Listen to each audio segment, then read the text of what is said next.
Hello there. This is American Choir Boy, and this is Just Cause 2 All Missions. I have been working on this speedrun for over 2 years, I believe. And this speedrun is my favorite of all time. It's also my favorite video game of all time. And the speedrun includes a technique I discovered myself called the super sling. You will be seeing that a lot during the run. It makes Rico go faster, which is the whole point. So we start off, and we're going to go get some memory cards, as this cutscene will set up for us. So the point of the game is to cause as much chaos as possible, to smoke the bad guys out of hiding. And this is my PB. This takes about 3 hours, 10 minutes, 24 seconds, which for a big open world game is pretty impressive.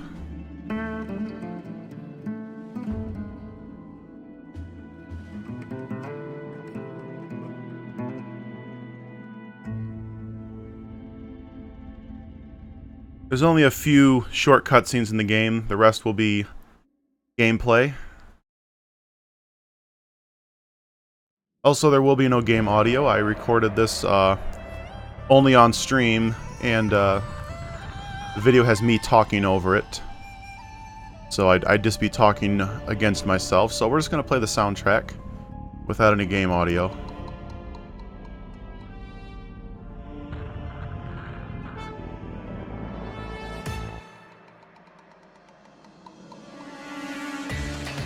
So Rico jumps out of the plane, and we're going to go ahead and just hold forward a little bit. And that's going to change his pitch just a little bit. We got to catch up with Marshall to get my PDA first. Once that's over, we're going to skydive a little bit more.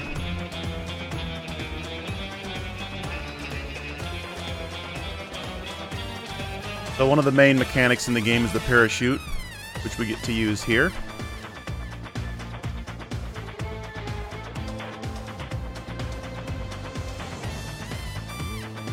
The parachute is just as it seems. It lets you to float down.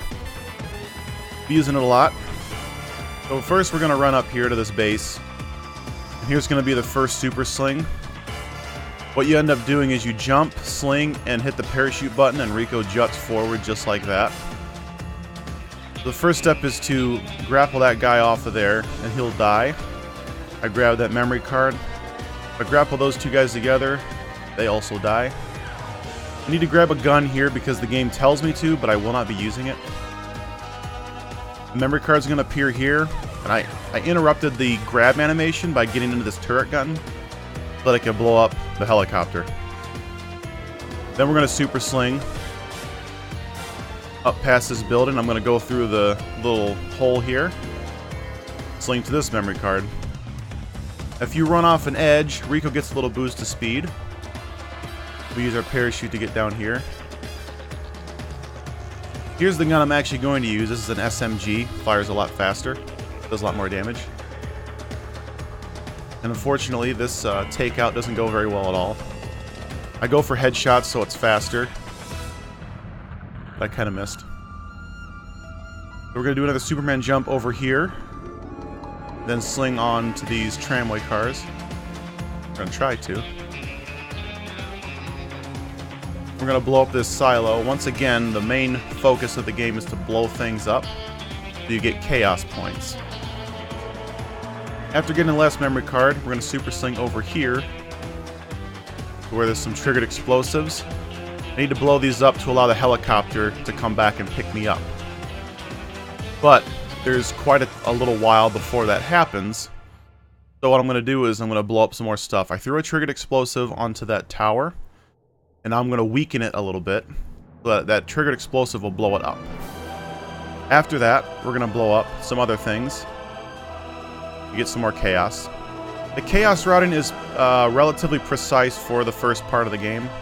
I have a very specific set of things that I like to blow up. that are easy for me. Right after that, we're going to climb up the tower, and we're going to use something called a pop-up. When you grapple towards something and double tap A, you use the parachute, but when you cancel it, Rico does a nice little pop-up. So it allows me to climb this tower very fast, and just in time for the helicopter to show up. So it's timed just right. I grapple the helicopter, and just as I jumped off of the tower, I blew it up with the triggered explosive. That way that falls over, and last but not least, I blow up that silo with the SMG.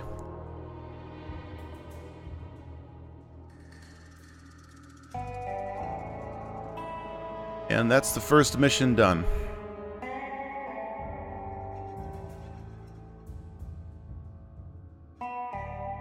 Second mission, we're going to go to the top of this casino and disarm some bombs.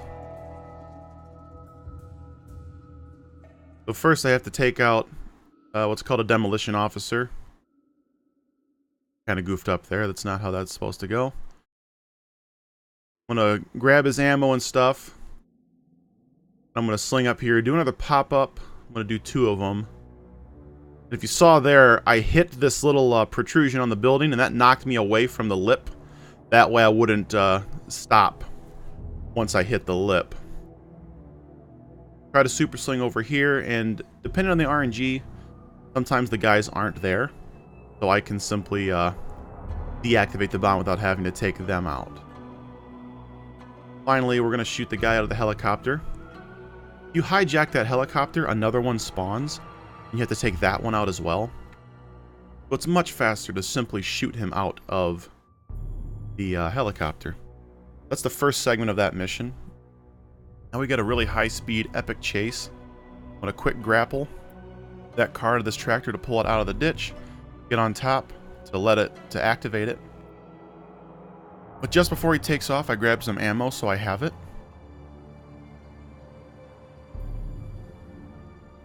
So this is pretty much just all sequence. There's not much speed tech here.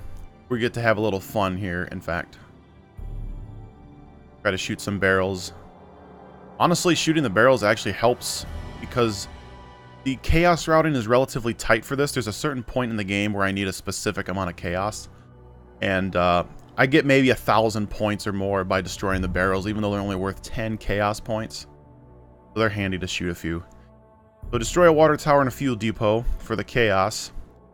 Now we're going to grapple this truck to the ground so it gets tripped up and doesn't follow me. I don't know if you can see, but they actually fell out of the truck, which is kind of what you go for when you're grappling them. You want it to flip over so they fall out and they can't drive no more.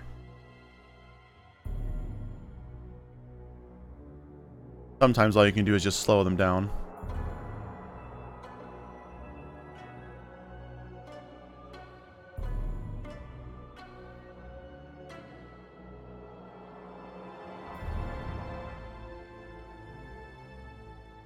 I try to do some fancy grappling techniques. If you grapple those 2 guys together, it'll knock them out of the truck, and it just looks cool.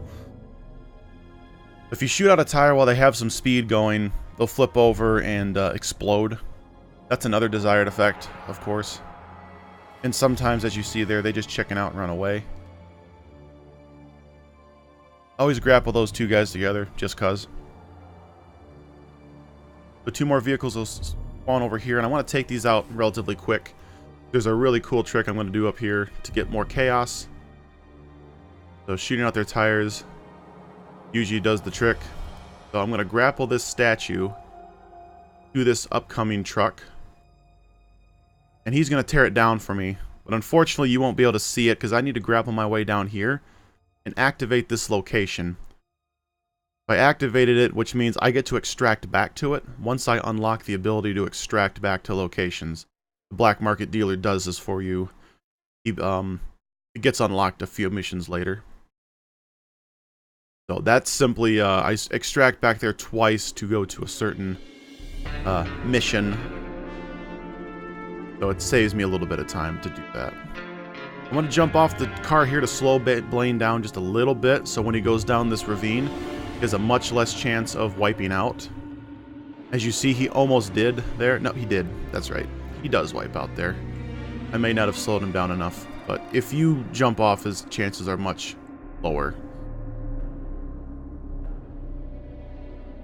So here's some clusters of barrels. I'm going to shoot them once again. Get a little extra.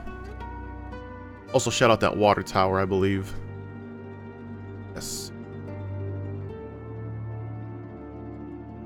Now this guy I want to keep alive, or this truck I want to keep alive. You can't shoot its tires out. I was just demonstrating that. Because he's scripted to run right into this gas station. That gives me more chaos. That is the end of that mission. And those two missions were agency missions, which are main story missions. There's main story missions, there's stronghold takeovers, and then there's the faction missions. So I actually screw up my travel a little bit here, but no big deal. Here's the grapple hook and parachute combo. This is what allows you to travel by the crow fly instead of having to get into cars and to go around the roads. It's much faster 99% of the time to just do this. In fact, the only time I really get in a vehicle is because the game tells me I have to. Other than that, I do this method of travel. So we just unlocked the black market. And I'm going to go ahead and buy something that's very crucial for the run. Called the dual parachute thrusters. And they act as sort of a jetpack. When you super sling and activate the jetpacks, you get a nice big burst of speed. That comes in very, very handy. We have a small cutscene here. Once again, this is a stronghold takeover. And what this does is it will unlock territory for this faction leader, who is one of the 3 faction leaders on the island who control things as a oppressive force, one way or the other. So I'm going to do some work for them. They're going to help me smoke out the bad guy. So for this particular faction, the stronghold takeovers always start at this very location. The other 2 actually start at a different location for their first one, and then for the second one you go directly to their headquarters. So they start off in different places, and that's why I activated that other location while I was on the bridge, because the first stronghold takeover for that faction leader starts in a different place. The next 2 times are at that location. But once you start doing the stronghold takeovers, then faction missions will be unlocked. And they're just simple little goals or tasks that they have you do. Blow something up, whatever. Get something for them. So he gets in deep with these guys, and that's kind of the plot of the game. This cutscene is skippable under very specific, rare circumstances, but I have not figured out how it works. It just happens randomly. If I figure it out, that's just about 5 or 6 minutes saved on the run in total. So something I'm working on. So it's this stronghold takeover. I'm literally going to destroy everything in the base in one go, without causing any additional downtime. For all stronghold takeovers, what happens is you get a group of men follow you. One of them is a technician, and you need to get the technician to the middle of the base. What's interesting is they go at their own pace, but that doesn't mean I just have to stand around and wait for them. In fact, that was somewhat true in the older routes, but I've drastically changed it to destroying things and clearing the way instead of just trying to wait for them. I do a lot of stuff so I can get chaos and stuff like that. So, like I said, I'm going to destroy everything, and once they get here to the door, I'm going to open it for them real quick. And then I'm going to destroy, yes, this radar dish and a couple fuel depots. And I'm going to try to shoot for a broadcast tower in the back. Sometimes I hit it, sometimes I don't. I hit it that time. Now, a helicopter is going to spawn over here, and this is a very tricky thing to do. It varies quite a bit how fast I can take him down because of how tricky the shot is. I'm going to grab that item, which is required to 100% the location. Take him out, get some grenades. I'm going to throw a triggered explosive at that last fuel depot, and that'll come into play later. And I'll explain what I do there. I'm going to grab this machine gun. I'm going to destroy these 3 fuel bunkers, gas holders. Come over here and grab some ammo. There's an item right here. If this looks tricky, then yes, it was. Just to answer that question, is this tricky to do? Yes. I was kind of kicking myself for figuring out this route because it's... But it is exhilarating and it is really fun to watch. So we gotta take these guys out. Grab some more ammo. They still got a little ways to come, so once again, I got some time to blow some stuff up. We're gonna finish the remainder of the base. So at the end of each stronghold takeover, a commander will show up, and you'll have to take him out. Sometimes he's in a helicopter or a tank. So I'm gonna prepare for him by walking over here. I'm also gonna take out this SAM site. Now, even though that showed up as a percentage, when you're doing this mission, there's actually more... They actually don't count towards your percentage if you complete the place first. If you come back later, you don't need to blow up the SAMs. And that actually helps in this mission because there's 2 of them that I don't blow up. Because they don't technically count. Anyway, some guys will spawn here. And I'm going to shoot this truck that appears once you kill that first wave. Then the stronghold commander immediately shows up. And once you take him out, the mission's over. As you'll see at the top, I got 96%. That's because I killed the stronghold commander. He's part of the percentage as well during the mission. So right when the mission ends, I blow up that triggered explosive. And that blows up the fuel depot, and that's the last bit of destructible items in that base, and that gives me 100% for that base. I completely clear it out. The reason I wait to the very end of the mission is because one of the requirements to unlock extraction, there's several of them you can do. The most efficient one for me is to 100% a location, but the only way it works is if you've already completed a stronghold takeover.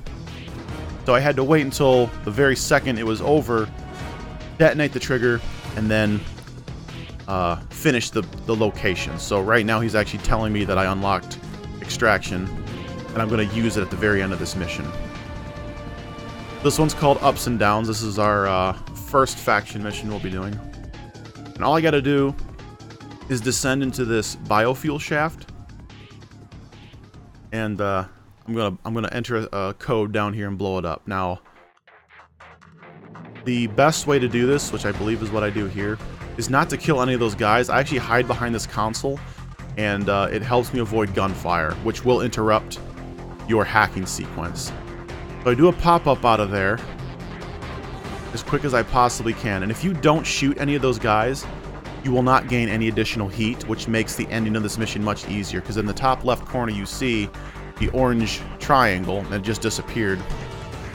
That's crucial to get out of the mission faster, because you can't extract unless you have 0 heat and the mission is over. So completing that in that manner to avoid heat without shooting anybody and getting out of there as fast as you can is crucial to get a nice, a good time there. That's exactly what I did. If I extract over to here to where we're going to do another stronghold takeover. Like I said, this one starts here, but for the second and third stronghold takeover, it's in a different place, which is where that other location comes into play.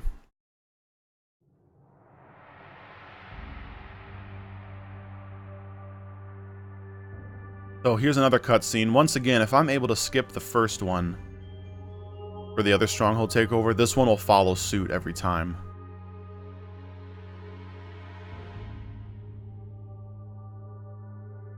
But if I don't end up skipping them, it is a great time to read donations.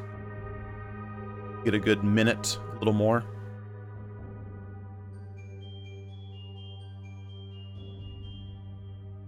This guy's kind of a native islander who believes the island should belong only to the natives, the people who were naturally born there.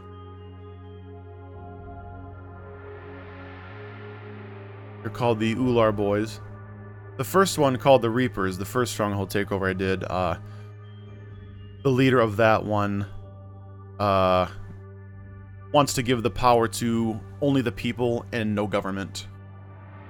And then we'll meet a mobster who's called the Roaches later. He's the third faction leader. And he just wants all the business and government to work for him and pay his bills and whatnot. So that's kind of the backstories for these guys.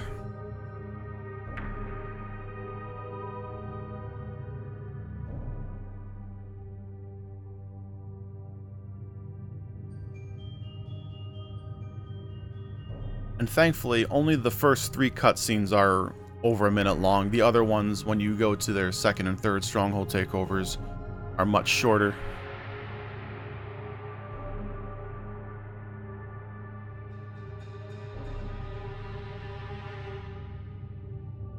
This one's called Power Surge.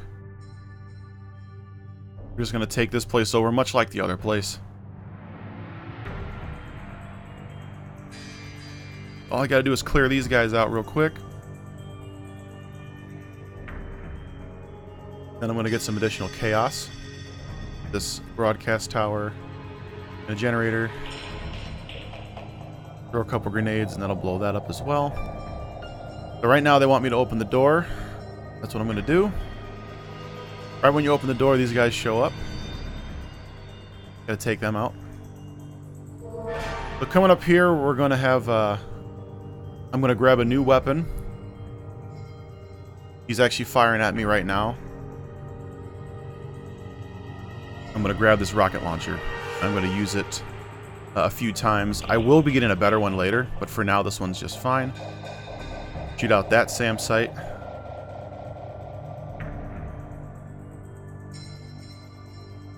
Get some ammo.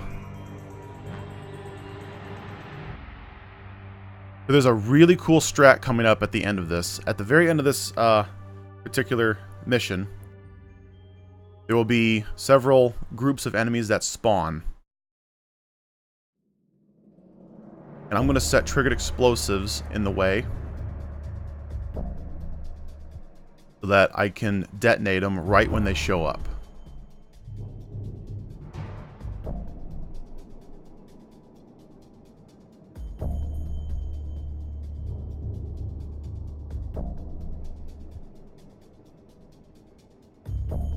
Need to take care of these guys and be on our way.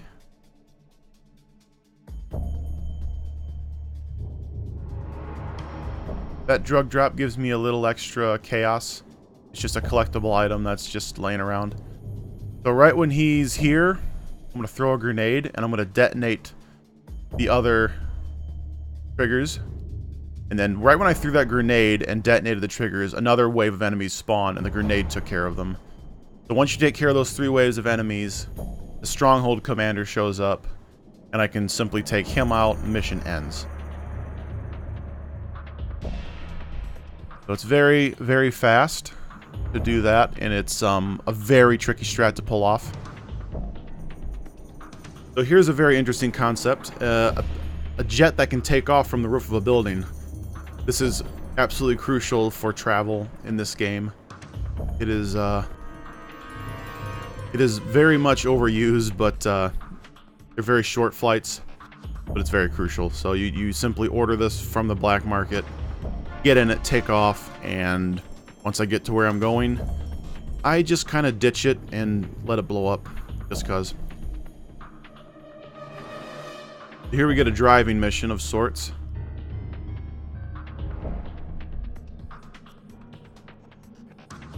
I'm going to sling over to this bridge. And we're going to take out some dudes here. I'm going to get into this vehicle. It's got more armor than that truck, so this is much better to use. I need to drive him across the bridge, get him to a drop-off point. Very interesting is a lot of the times the the guys will run into cars over here trying to get me. And if it's a bike, they'll take themselves out, which is usually pretty handy. I have to be very, very careful on this bridge, though, because if I'm followed too closely, they can shoot my truck and blow it up. It doesn't have a whole lot of armor, really. Fortunately, this time I didn't get too much heat on me, but if I do, I need to stop and kind of take care of them, which wastes a little time.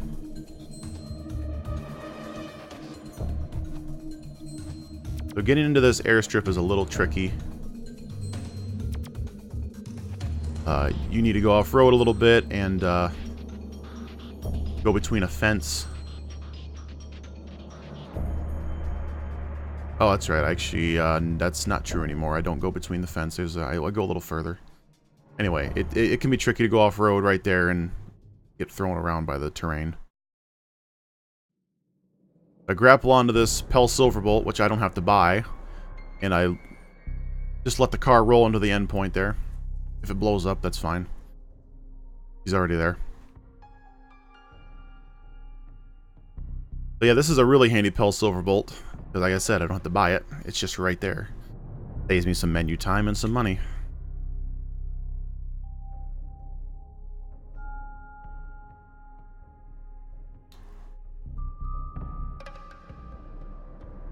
Another small improvement is I've been playing in windowed mode.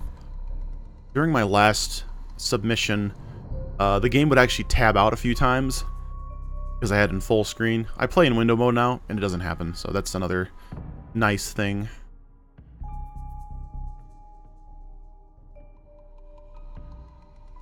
The next mission is here. This is simply disarming some laptops or hacking into some laptops. A few guys guarding it, so I'll try to take them out. Sometimes you don't have to. If they're behind something, they might not have a good shot at you, so I'll just go for it. Not have to take them out.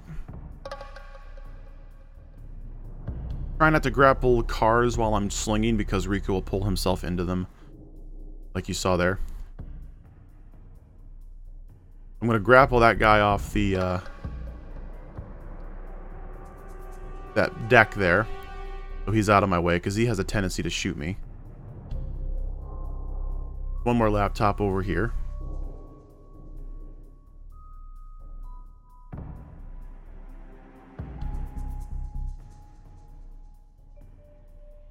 We're going to do some fun stuff here. Kill him. Grapple those two together real quick. Shoot him real quick.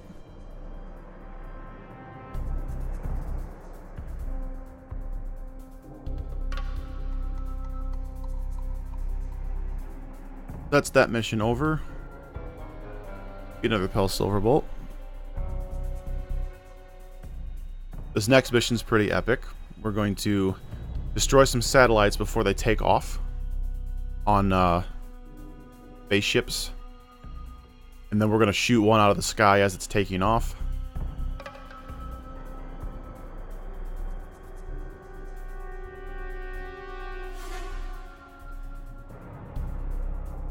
Also, one really nice thing about this mission is I used to use a jet to take off in this mission. They give you a jet at the end to blow it up, but I've actually routed that out because that jet has a strange glitch that can instantly end my run without any chance for survival. It'll simply blow up. But I have routed it out and found out that it's faster to do so. So there's definitely makes it more marathon safe. Instead of rolling the dice on that jet. But you'll see near the end of this mission.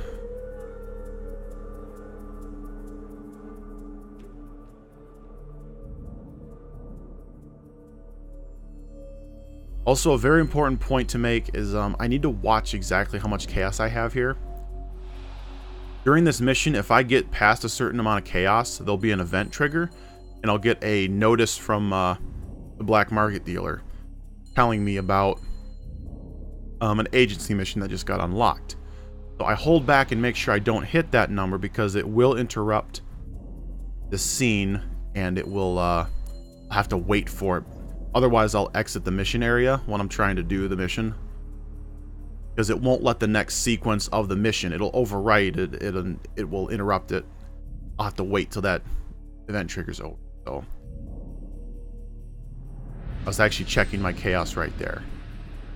If I get 75,000, that event trigger happens. So I need to blow up these SAMs so they don't shoot me down.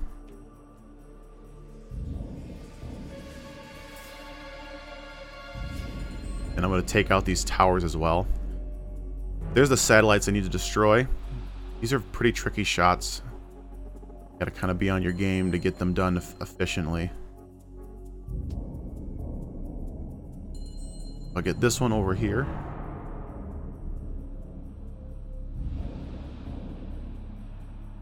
And finally, I'll go to the right and get the last one.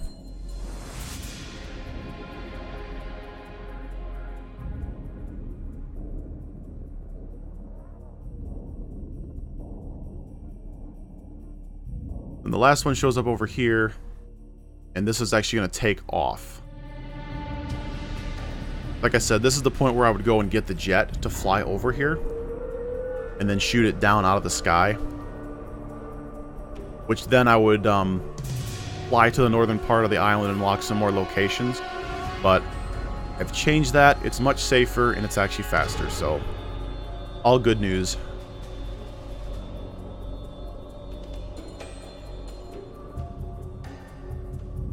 Once I blow that up, we're going to bail out, and we're done with this mission.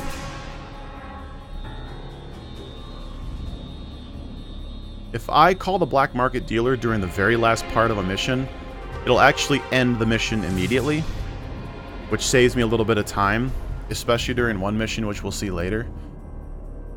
It actually saved me over a minute and a half once I discovered that trick, so just for this one mission. Probably the closest thing I do to a glitch in the game. So we extracted back to here. This is actually where we started the game. Our next mission is over here.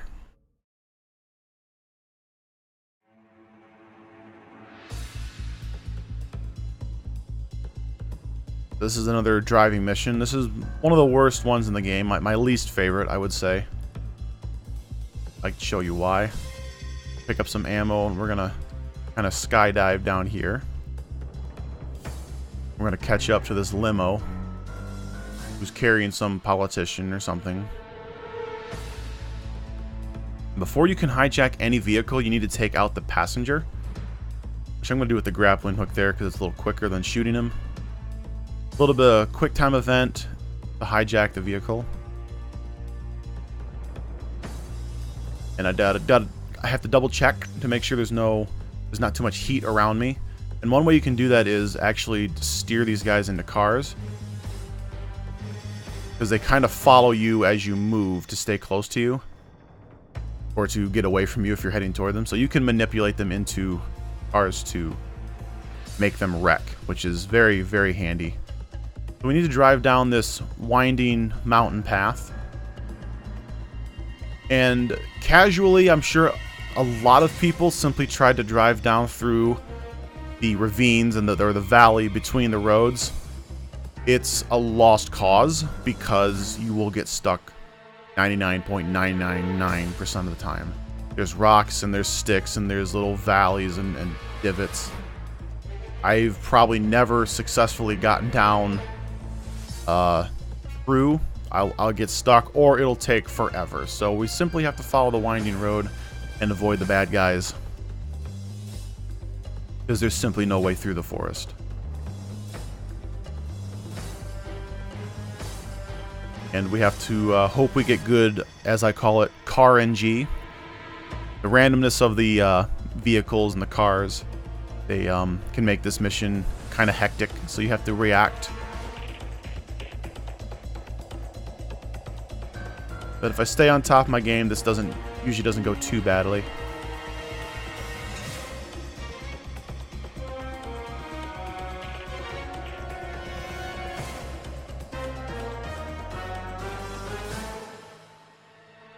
There's a barricade. I'm just going to drive right around it.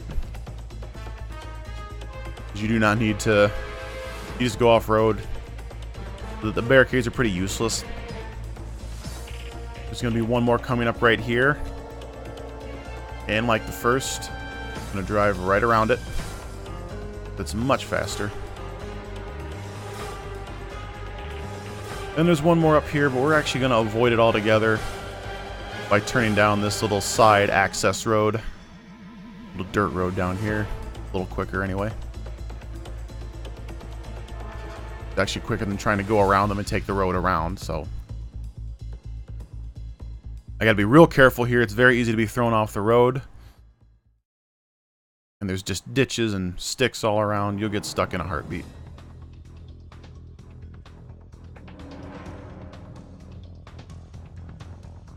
The drop-off point is right over here. That will end that mission. And there's a propaganda trailer over here which gives you 1,000 chaos points. I'm just going to shoot it with a rocket. And I have one more rocket to spare, which I will use on this other propaganda trailer that's up here, and it's just right before the next mission.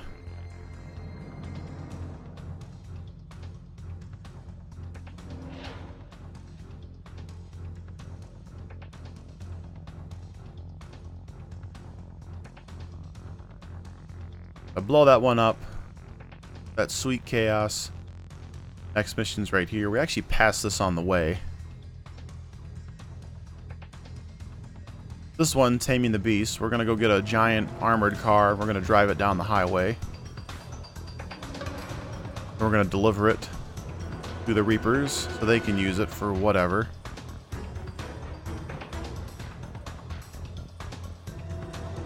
I just sling right down here. I go above the trees so I don't have to weave through them. Definitely faster on average. Hit one little tree, then it's automatically a lot slower. I'm going to blow up a few things with this tank while I'm delivering it. So it's a win-win situation. I get to blow some things up. They get a tank. I try to go off-road here where there's a nice little opening to go, but I seem to have botched it up on this run, which is too bad. But no worries. We are on the road now.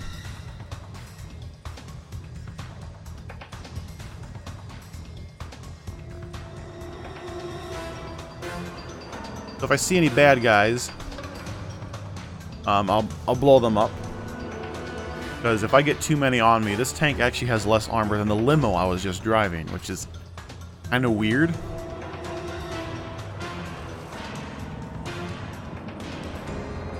And sometimes the enemy bikes just run into you, so that's fine too.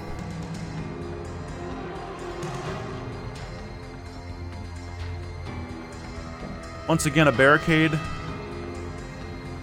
Just gonna drive around it.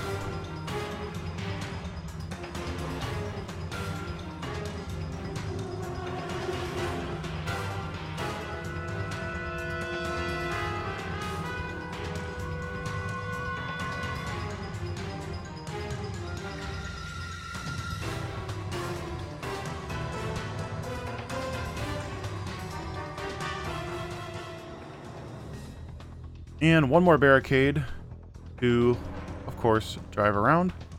I gotta be careful though, because I'm going pretty quick here. If I make too much of a turn, I'll wipe right out.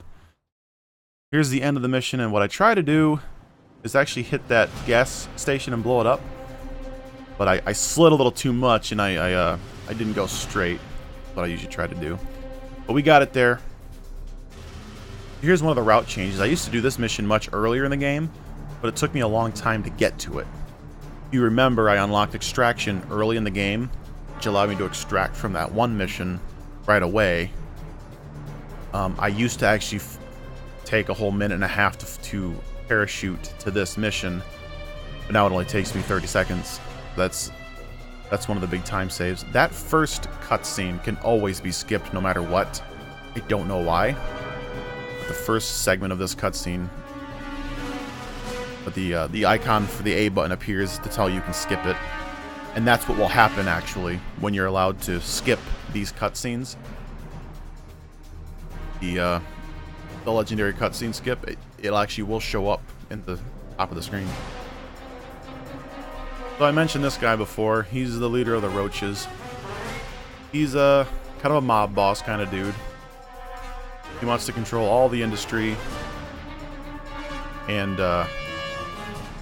rule with an iron fist. He pretty much wants to be the next president of Panau. Yes.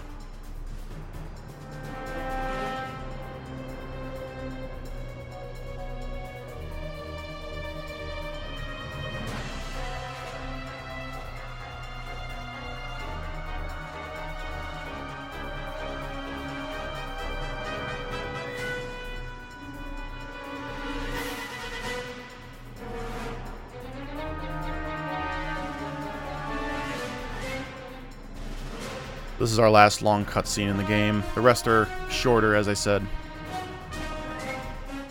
These cutscenes serve to introduce the characters and set up the exposition of why they're here and what they're doing. The next ones are just not much to them.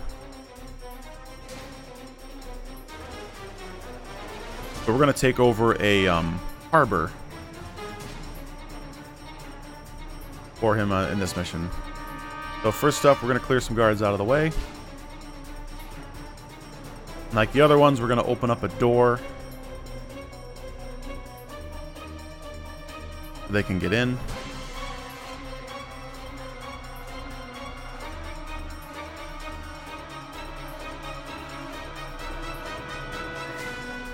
And we're just going to clear the enemies out of the way, and we'll blow up a few more things as we go. There's some more oil drums.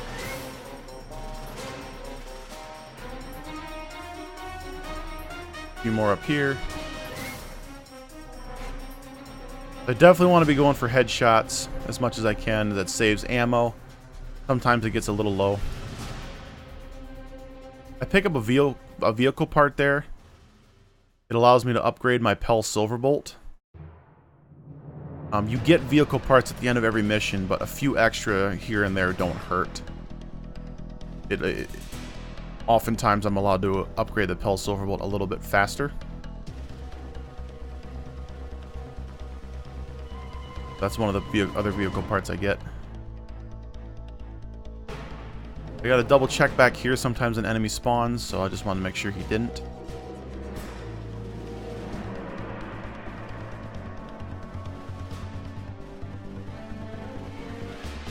There's the leaving mission area thing. I think we've probably seen it before, but I try to abuse that as much as I can because they give you a countdown.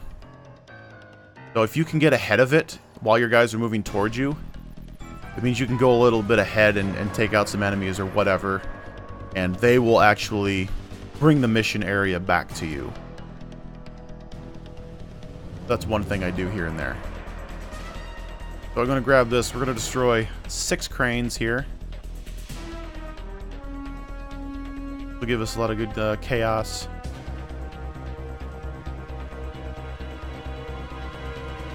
Also, it's worth mentioning that all the chaos routing, all the chaos collection, rather, is done on the fly. Never in this run do I stop and say, okay, I'm going to farm for chaos for 5 minutes so I can have enough. It's always done during downtime, during the missions, as part of what I'm doing. It's completely integrated. So I know that it's as efficient as we can be. Anyway, just at the last part of this mission, we're going to blow these guys up. No big deal. There's a stronghold commander. Blow him up too. Super sling out of here. You may notice that some of my super slings aren't as good as others. It is... there's only a couple frames I can perform the trick on.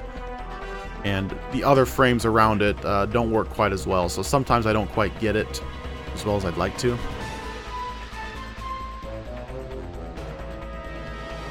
So I'm going to swap out my rocket launcher for an assault rifle, because I was out of ammo for that anyway. I'm going to shoot these guys, and we got to disarm some bombs. And once again, he was distracted, so I left him alone, because he wasn't going to bug me. So we super sling over here, do the same thing. I'm going to grapple those two guys together to save some ammo and time, since they're right together. Then I'm going to Grapple this guy off of there. You grapple someone to a wall, they'll just fly off. I accidentally threw a grenade there for some reason. But if you try to grapple a person while you have your parachute open, then Rico will lock onto them and try to pull them off by deactivating his parachute, and it's just not optimal. We grapple them to the wall, we tether them. So that's all the bombs disabled. I upgrade my Pulse Silver Bolt twice there, so it'll go faster. That last vehicle part I picked up actually allowed me to do that here.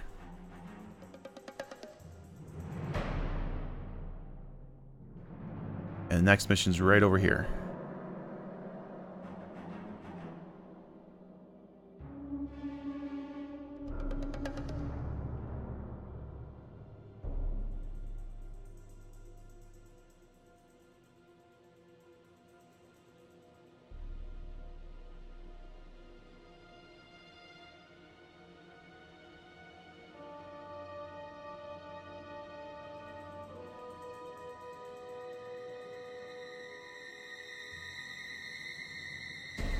This next one's called Paparazzi Pursuit. The roaches want me to recover some photos and dispose of them. So we'll swing over here real fast. I'm just going to stunt jump this guy's bike, which will knock him off. Then I'll take him out. He'll drop my photos. And we'll head over here where the drop-off point is.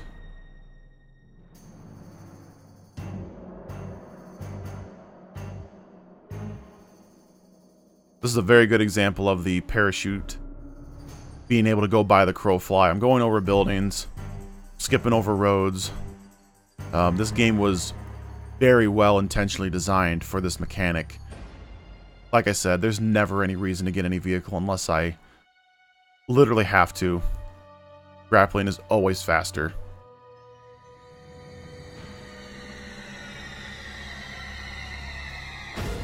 After that mission, we're actually going to back here. We're going to take on our next stronghold takeover for the Reapers.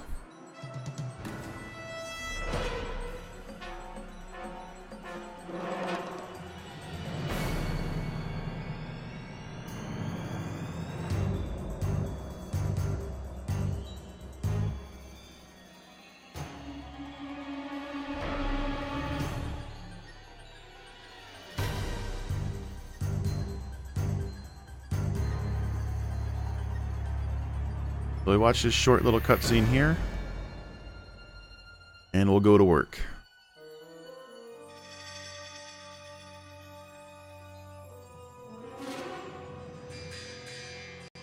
We're going to take over, I think this is a weapons facility of some kind.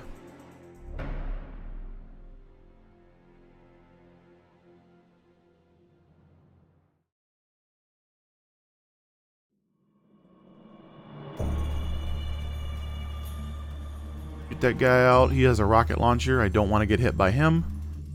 I'm going to sling back to my technician once after I've taken out the rocket launcher guy. I want them to keep moving. So if you go too far ahead, you will stop in place until you open the door. But if I hang back, I can get him to keep moving.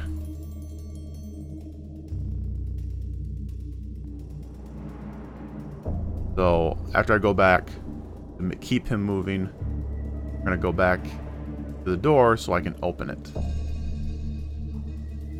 That's a good way to save some time.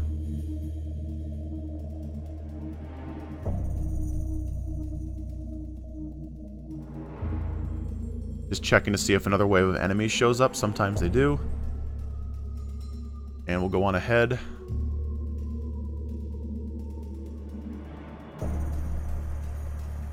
Clear the path.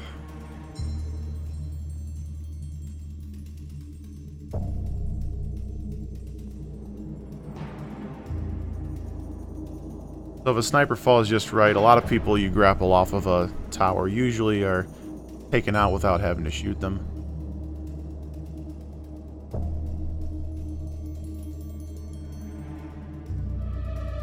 Now we're going to do something similar to the last mission. Or the last stronghold takeover. No, not the last one. The one, power surge. We'll plant a triggered explosive for the wave of enemies. Once they show up, then we can detonate it. Make the mission go quicker. I picked up that shotgun by accident, but it's fine because I ran out of assault rifle ammo. And I really won't be needing it. Blow up a few more things here for the chaos. I'm going to put down this gun here. Then right when he gets in position, I can blow up that triggered explosive. Oh, but it missed. Unfortunately, it missed. I had to take them out. But if they would have been in the right position, it would have taken them out once they showed up, so we'll go for that next time. That ends that mission. We're just going to sling right over here because the next mission is literally right under this water tower. Accidentally grappled a car, which screwed me up a little bit. So one of the reasons I favor the submachine gun over anything else is because almost every mission reloads you with SMG ammo. I guess they realized it was one of the better weapons. It was going to be one of the most preferred weapons, so they programmed to have most of the missions start with it as your ammo drop. Of course, I see no reason why they couldn't have favored the weapon you were carrying, but I didn't develop the game, so that's not my call. Here's a radar facility, which we're going to go and figure out where a guy is, get where his coordinates are. I'm going to loop around here, and I actually missed my sling a little bit. I was supposed to get to this door a little quicker. No biggie.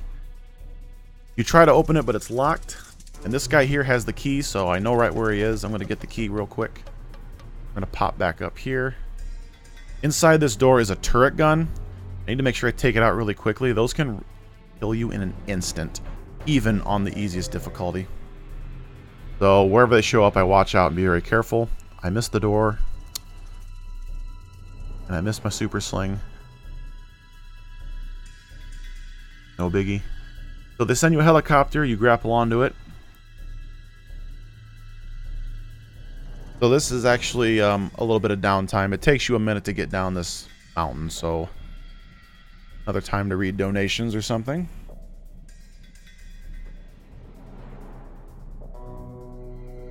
I believe this is the last moment of real downtime in the game besides loading screens for the extraction.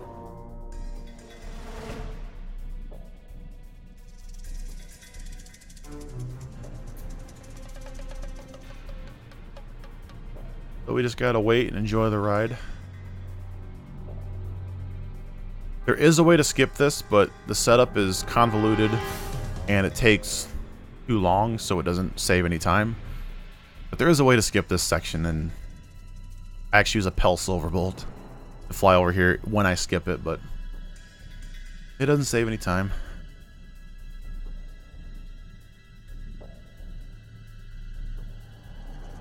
We're going to drop right down here so I can get a super sling. Catch up with these guys a little faster. We go right for the front one because that's where the witness is. I'll just take these guys out so I can get inside. You gotta be very careful with this vehicle because right after you hijack it, it always wants to drift off to the one side like that, so I gotta counter steer and get it back up straight.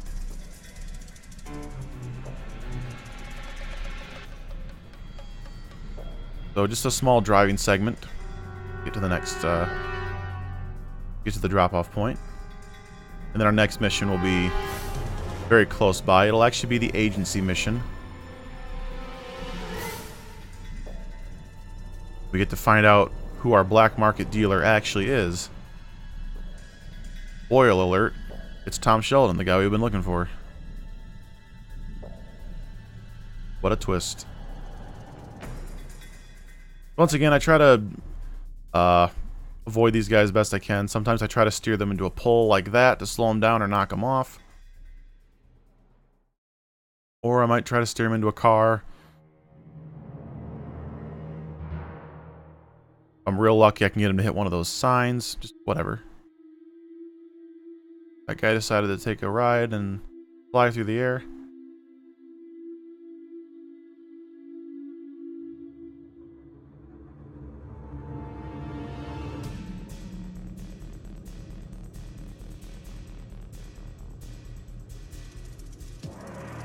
So driving is definitely not as easy as it looks in this game. I'm usually really in hardcore focus mode when I'm driving. There's one wrong move and I'll wipe out at times. So once he's off the drop-off point, just gonna sling right over here.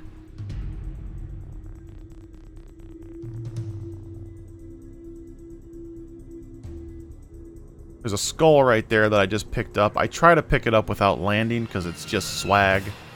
It's just some extra chaos, but I actually landed that time. No big deal. Before I start this next mission, here's where I'm going to get the multi-lock missile launcher. This can fire 4 missiles at a time in fast, rapid succession, I should say.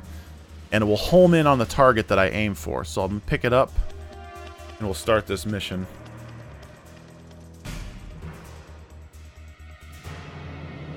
This is one of the longer ones in the game. We're going to come here to this gambler's den. We're going to shoot some snipers. There's a couple guys on the ground I got to take out. There's an informant that I need to rescue. He's about to be executed. Once I take these guys out, they'll try to bring him out to execute him.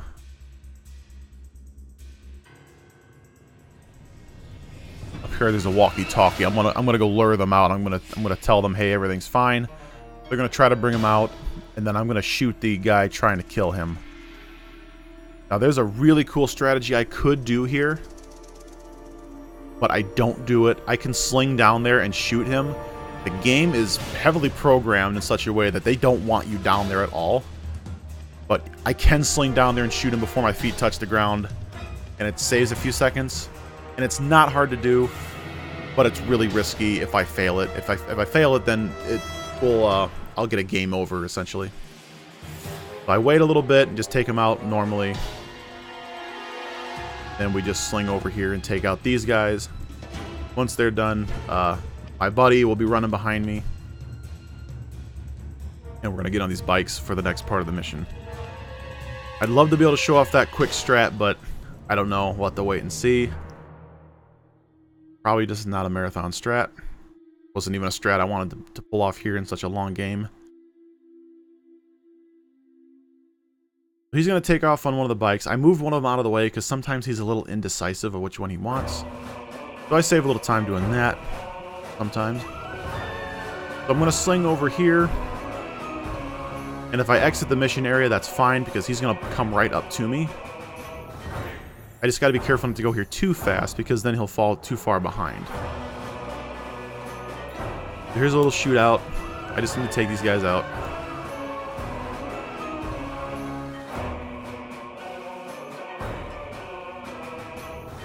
And I need to look for some ammo in case they drop some. That's very handy for me. Sometimes I'm left with very little ammo at the end of that.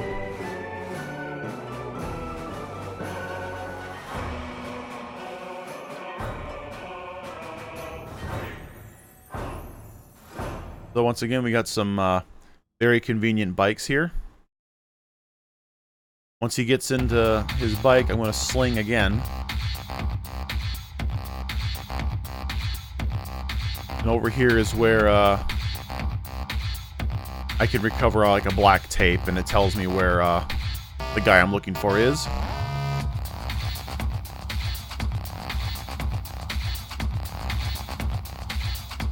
Once I'm over here, I got to take out a general. Now I'm just gonna, or a colonel. I'm gonna bomb him in the face, and I'm gonna pick up the data device.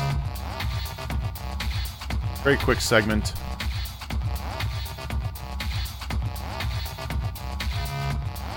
So Rico just said, looks like my ride's here, but the helicopter is actually much slower.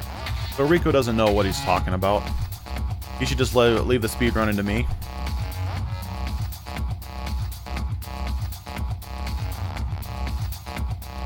This soundtrack is actually from a gentleman's club that's in the sky on a blimp. I don't know if it really fits here, but it's catchy.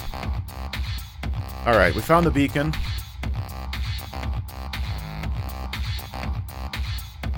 So they automatically give you a machine gun for this, but that makes you run too slow. I'm actually going to jump around and take care of all these enemies. So what Sheldon's going to do, my buddy over here, he's going to walk real slowly around. And if you just follow him, it takes forever. So I'm going to actually take care of these enemies at my pace, and then he's going to run the rest of the way once you take care of everyone. So you don't have to wait for him and follow along. You can simply take care of business as fast as you can. Then he'll run the rest of the way. So it's just the fastest way to do it.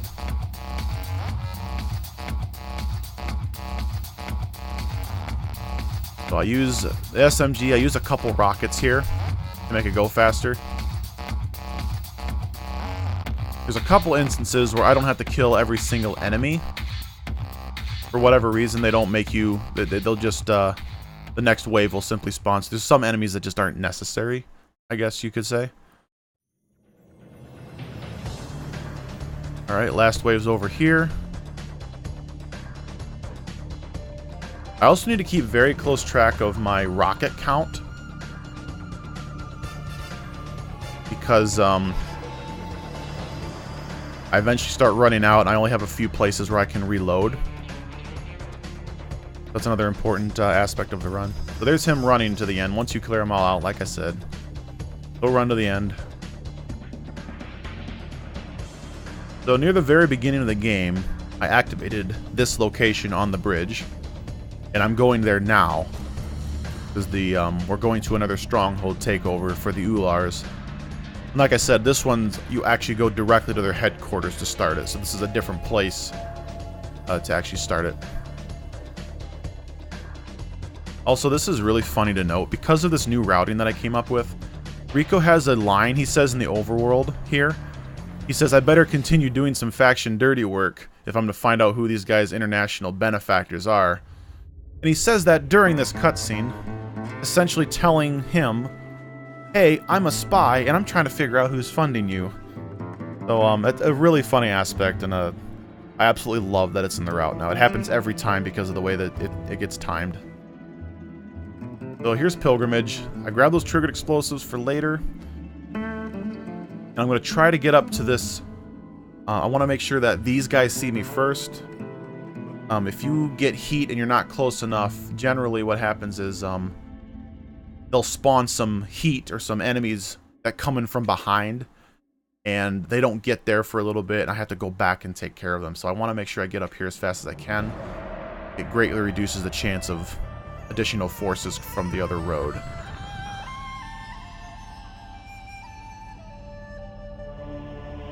So once again, I guess kind of wait, take out enemies. I want to say this one's one of the more boring stronghold takeovers. There's not a whole lot I destroy here. It's basically just waiting.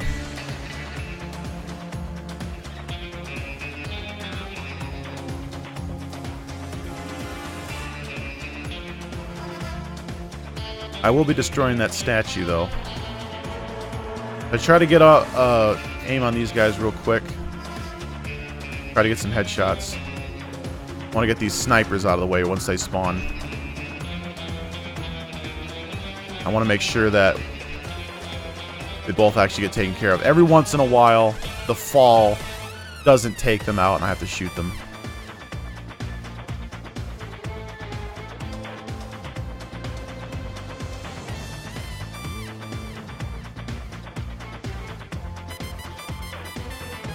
There's another drug drop up here. I can pick that up real quick. There's a turret gun. We're going to use that. But first, I got to take him out of there.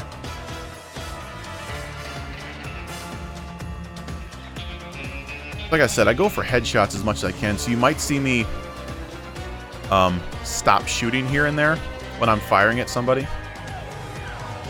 I am trying to reline up my shot with every trigger pull. So we'll grab the mounted gun here, the assault, the machine gun. There's a couple things I can destroy here real quick. There's that statue, the SAM site. But for the last part, they actually do a sky drop with some reinforcements. And we'll just try to pick them off as they drop in.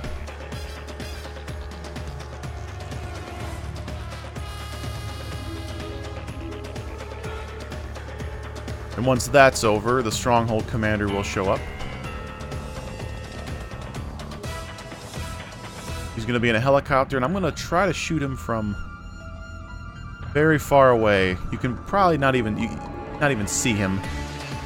I actually got to rely on my cursor, or my reticle, turning red to know that I'm hitting him. Once he's been taken care of, that will end the mission. I'm going to fire up another Pell Silverbolt. I have just enough to upgrade it one more time here. So it'll go a little bit faster. You may notice I wait a little bit sometimes before I take off. That's because the PDA shows up and it'll open up your map and tell you something. And when that happens, it disables your controls. So if I take off during that time and it disables my accelerator, the Pell Silverbolt will not take off. Furthermore, you may have noticed I took off and hit a little divot in the, like a little bump in the beach. That picked up the Pell Silverbolt and allowed me to take off much quicker. If you are on a perfectly straightaway, it will take, like a perfectly flat surface, it'll take a little extra time to take off. But if you can pop yourself up, then it's much faster. Also, I flew the Pell Silverbolt into the gas station. That way I got a little extra chaos. This next mission, I just have to take out this mercenary. He's very strong, but with this DLC rocket launcher, it only takes about 3 shots to do the job. So he's right there. I wait for the RNG to see where he ends up, and I get good RNG there. I drop down so I can get a good super sling out of here. The thing about the super sling is you can't do it unless it's something above you. You have to grapple something slightly above you in order for it to work effectively. So instead of turning around where there's nothing to do that, I actually drop down to... That saves me a couple seconds, so I can get actually a good super sling. That's a nice little optimization I just put in. So we take off in this because... I've said this before, I think. You can't extract when you have heat. So it's faster to get in this jet and fly to my next mission, which is just back here. And what I'm going to do is I'm going to try to shoot a few things on my way over here. There's a statue over here. And I did get it. I do get a little notification that tells me that, so that's helpful. Because I can't actually see that statue that's over there. So now we're at our next mission. This is Stranded. This is, I believe this is actually the longest. This is probably the longest faction mission in the game. Pretty involved. So take off from the roof from the Pell Silverbolt. We're going to fly all the way to this island. It was pretty isolated.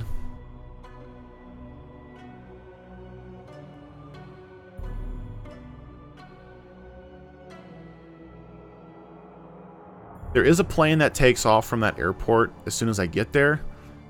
And it's a little bit slower, but I actually will use it in the case that I crash a Pell Silverbolt by accident and I don't have as much money. I will actually use that plane instead, so I can save some money. Because the money does get a little tight in this game. But the way I have it routed now, it's not too bad.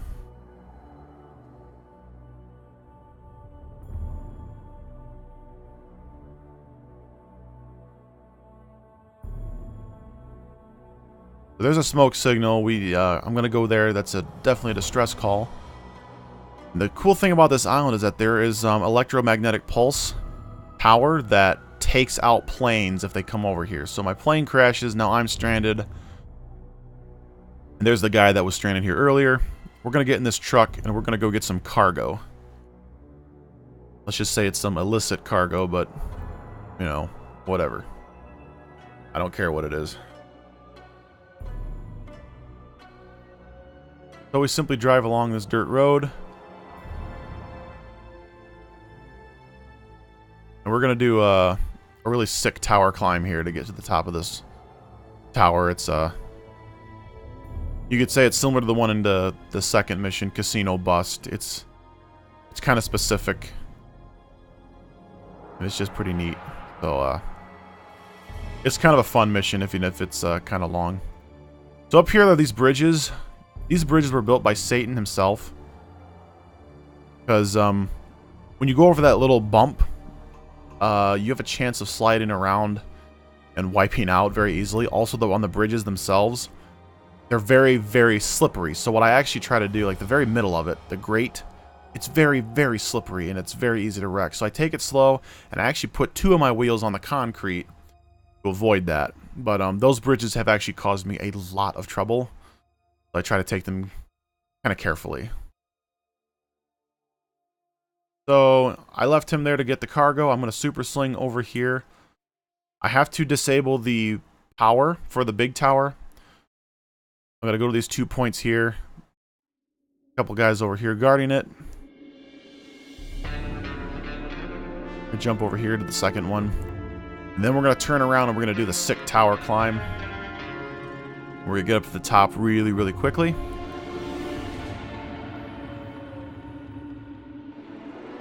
Wasn't close enough to the console. Okay, so we jump off here, parachute. We're going to hit a couple grapples. I'm going to hold back on my rocket launch, or my jetpack, until I get right about grapple this thing. Then we activate it. Right up to the top.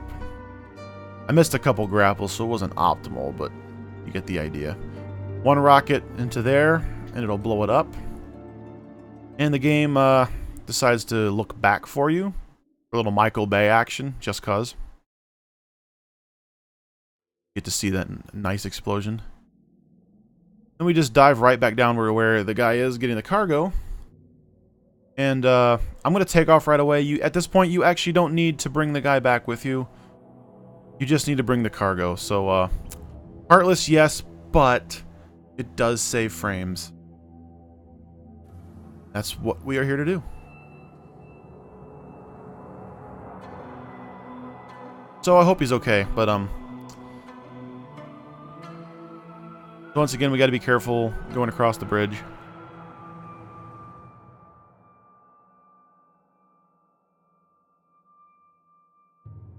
And just drive the rest of the way. I have to make sure I don't lose any of these crates. I gotta drive a little more carefully than I would, because if you hit something, it's very easy for them to just pop out, and I have to have at least 3. So, but I've lost all of them at once here and there because I took a bad turn, and it just they fly out. So we be careful. Drive it down to the beach.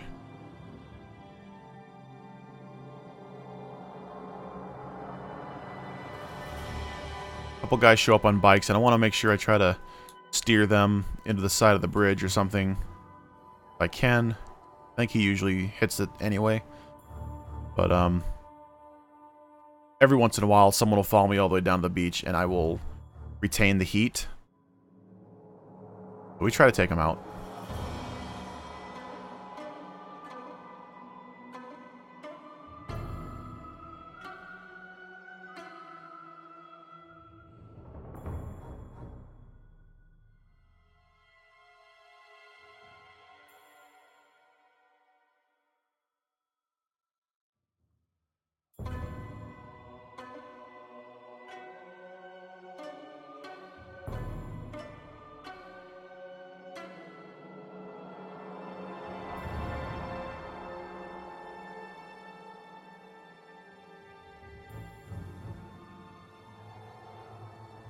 So we finally make it down to the beach. That's finally that mission over.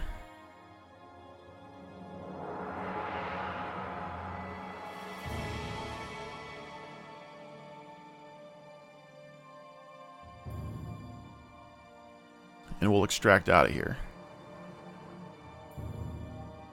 I don't cancel the cutscene there because that actually would waste a little extra time because of the menu. has to show up and cancel out of it. So I didn't do it there. We're gonna come down here to this city location.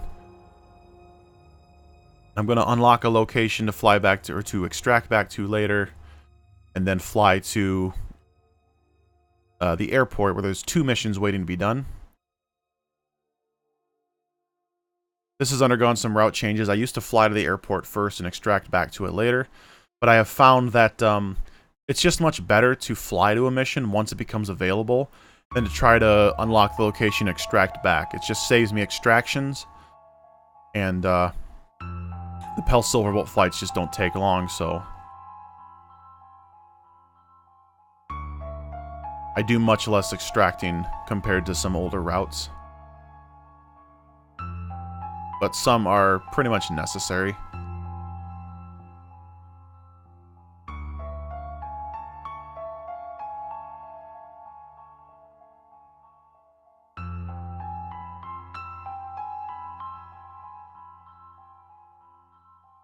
So I'm going to fly under this bridge because it gives you a little award, a bridge limbo, up in there, the top corner there, just because.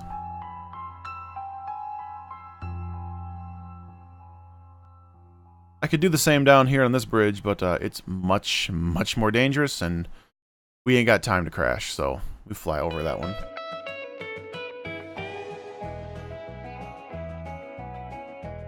So we're going to jump out here. This is one of the shortest missions in the game.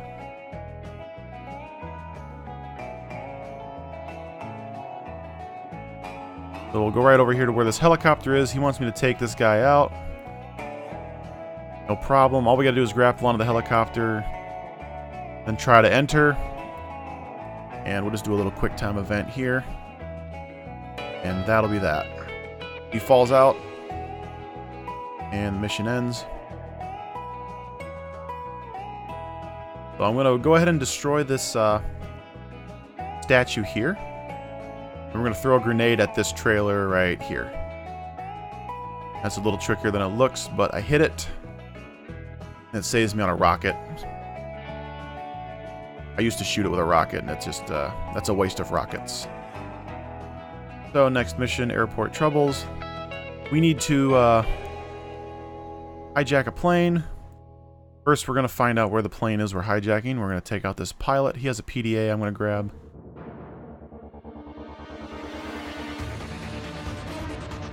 So right over here is a guy who has some rockets. I'm going to shoot him and steal his rockets. He had a regular rocket launcher, but they use the same ammo. So that works out perfectly for me. Also, I grabbed that faction item without landing, so that's just some swag. I have to be very careful when I stunt jump this plane. I had to come in way above it, about 10 feet, and then hit the stunt jump button. As you'll notice, Rico defied physics and just kind of shot down. But if you just kind of go onto it, you know, straight for it, you'll get hit by a rocket every time. And we don't want that. So we stay to the left to avoid the guys on the runway. There's a specific path you got to take to make sure that you don't hit them. There's a lot of little interesting things like that in the game. Some of them may be hard to go over just by watching the run. But many of them are pretty crucial to make sure that the run goes successfully. So I'm downloading the information. I flew over that place to unlock it, so I can extract back to it later. And I have to wait a little bit because this mission takes a minute to end, and you cannot interrupt this one, I don't believe. So you have to wait till the mission's over. The other reason, though, is, or the main reason, is because this. So that icon that showed me where the mission was, it won't show up if you're too close at the end of that last mission. So I gotta hang back.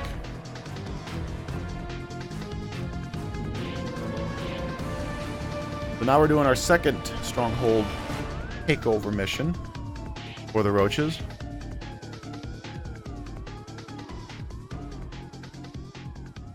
We're gonna take over an oil refinery.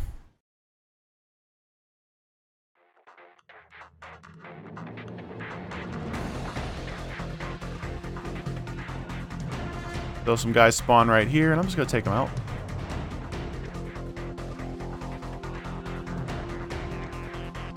I'm going to destroy this SAM site over here for the extra chaos while I wait for my guys to come up to the gate. And that was a really good super sling. So definitely a fine example.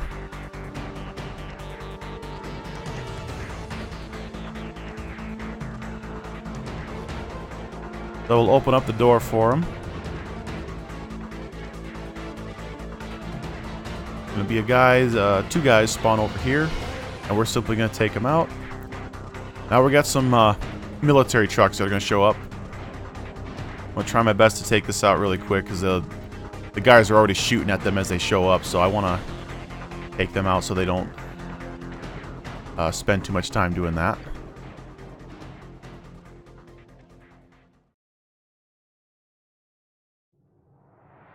Nice thing about this mission is there's plenty of SMG ammo around. All 4 of these guys have it.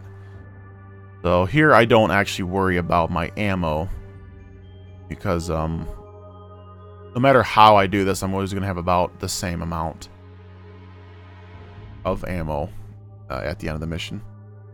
This is kind of unnecessary, but I'm jumping way ahead. And I'm going to take out this demolition officer. So I don't have to do it later. Then I need to wait for a truck to spawn. While I'm doing that, we're going to blow up this SAM site. So right here is this truck. I'm just going to throw a triggered explosive and wait till it shows up. It was actually a little bit late, but it did blow him up for the most part. Usually I can blow it up completely. But I only set it on fire, which did make it blow up, so it was fine. Sometimes I plant 2 triggered explosives to do that, just to be safe. So we continue going up ahead. I want to throw another trigger right where that shows up. If I can quickly take them out. At this point, I have extra triggered explosives.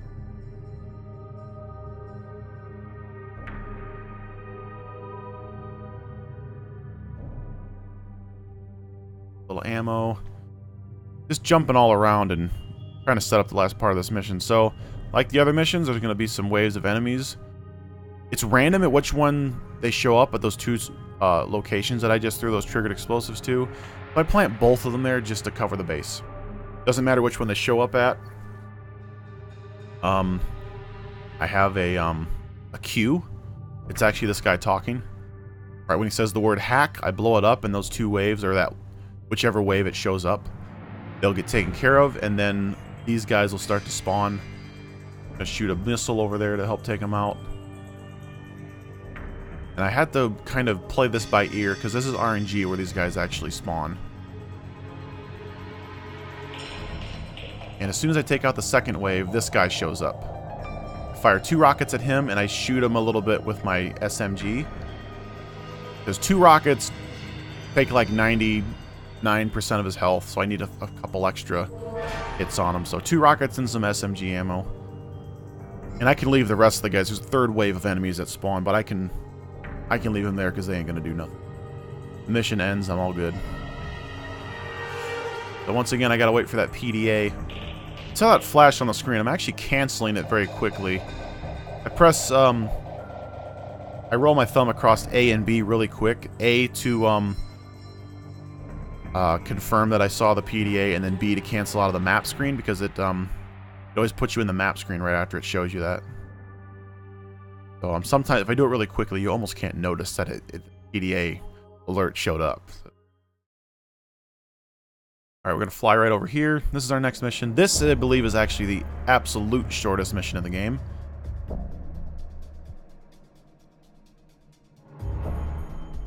All I have to do...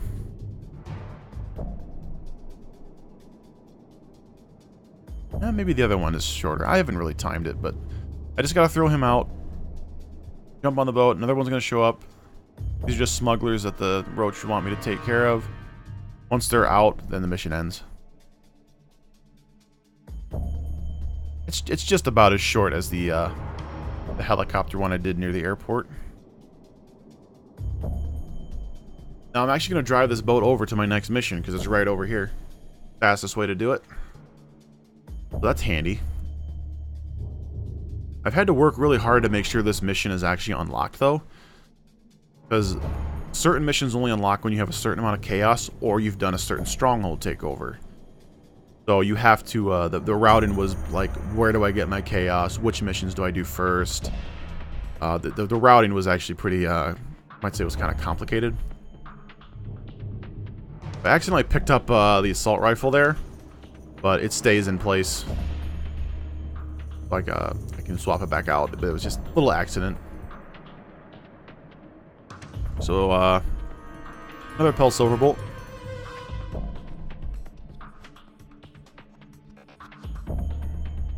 So we have to fly all the way to this military base that's, it's in a snow-covered place.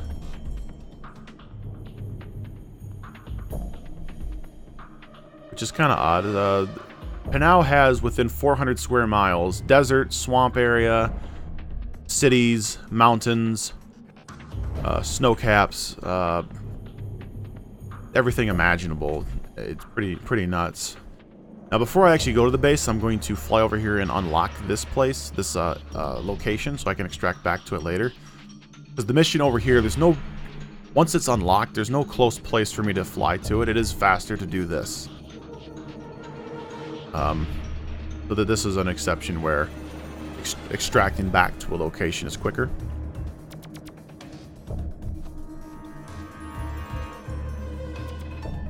So now we'll make our way to the military base.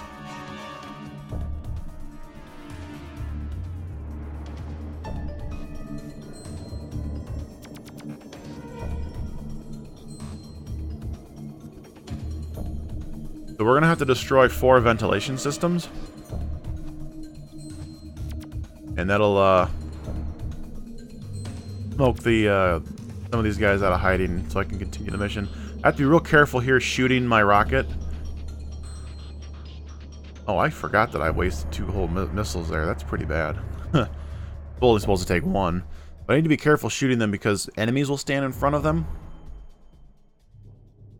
And it'll lock onto the enemies. So sometimes I take a second to line it up and make sure that I don't hit an enemy.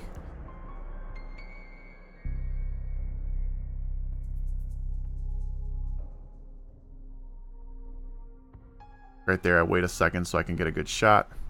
If you hit the enemy, it only does a little bit of damage to the ventilation station.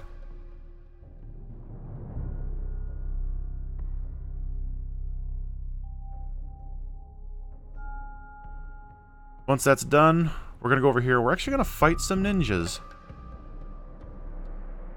There's a really cool trick I can do here, but it's actually faster to just shoot them with a rocket. Shoot the middle one, and they all just get taken out. I can use the SMG to take them all out, but what happens is those guys can vanish and teleport. So if you don't hit them right in the head, and if you don't do it really fast, they'll teleport on you. So I can get what I call it the triple ninja kill. And it's really sweet. It's really hard to do. But because I have the rockets, let's save the frames. We're going to do a nice, sweet nosedive down here with a super sling. I'm actually going faster than those vehicles, funny enough. So a standard old hijacking, and this will actually end the mission.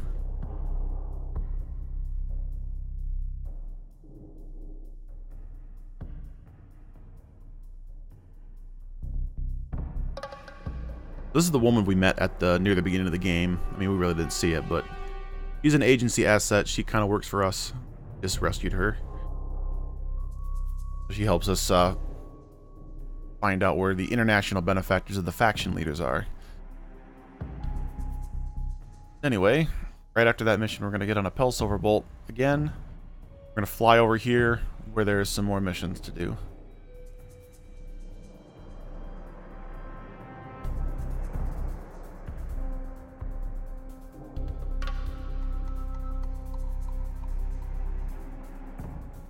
So each of the faction leaders, they have a benefactor from another country. The Reapers have a Chinese benefactor. The Ulars have a Japanese benefactor, and the Roaches have a Russian benefactor, who I believe are help funding them and whatnot. So we'll eventually find them, take care of them.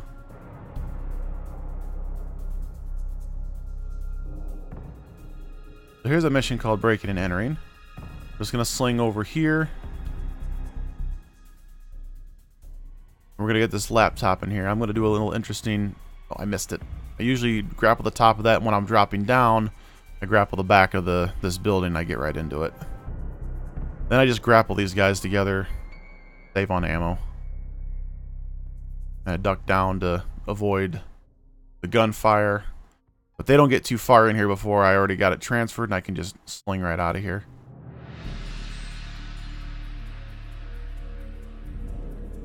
That one's pretty short and sweet. This next one coming up is pretty epic too. Has one of the bigger explosions in the game at the very end of it. So we're gonna go to the Mile High Club. It's right over there on the left. We're actually gonna go to that place. The big giant gentleman's club on a blimp. And of course, we are going to take a Pell Silverbolt to get up there. Gonna use the road like a runway. I gotta make sure I'm standing on the side of the road where the traffic will be coming from behind me. That way there's nothing oncoming. Kind of a handy little thing to do. So if you saw there, the Pell Silverbolt needed a little bit of time to take off on that flat surface. There's a couple more times I'll be using a little divot in like the terrain to get a better takeoff. But that one there I have some room, so it's fine.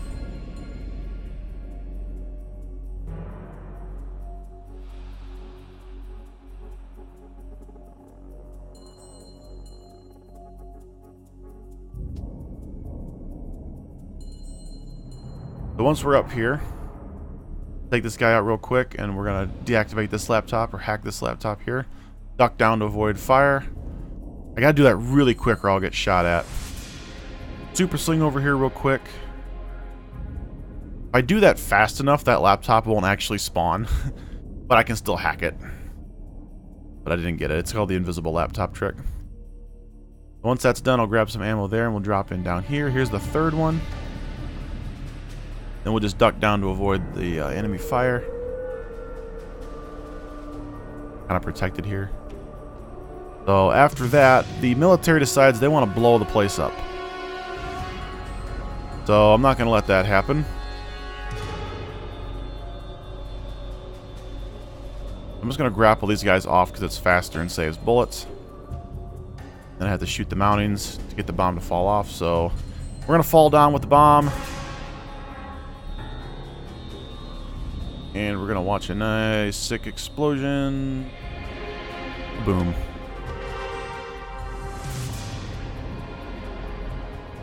Right below me is a military boat. It's kind of random where those spawn down here in the water. But I'm pretty sure that did not help my heat situation. Sometimes there's none down there. Just depends. So try to lose the heat as quick as we can so we are allowed to extract. And here's the location I just activated during that last agency mission. My next mission is closest to here.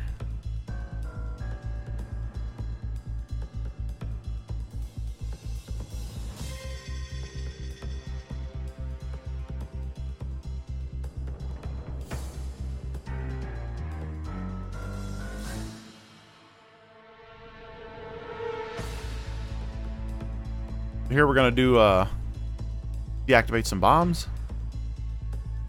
We're going to make sure we clear out the enemies as best we can. They don't ruin nothing. I'm actually going to do some more hiding behind some walls here. There's a couple up here. I try to do the same thing. If you can hide behind a wall, you really don't even need to hide behind it. If you can just be kind of near one, even if they have a shot at you, it'll be harder to shoot you. So I'm actually going to sneak from behind on this bomb, where this little shed is. And if I'm lucky, at least void the one guy. So I don't have to worry about randomly shooting them all. I can just stay there, and it's pretty consistent.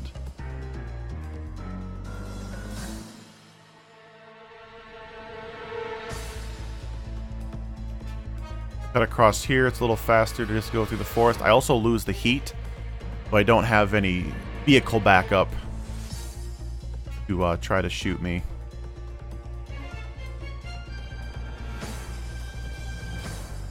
So it's really handy to tether two guys together because it distracts them for about 10 seconds. That's just what I did there.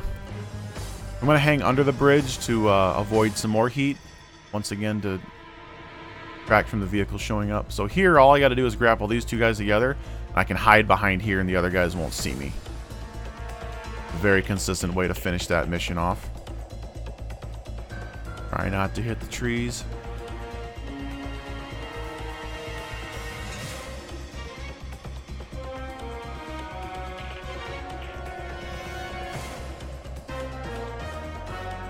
Next mission is called Pirate Broadcast.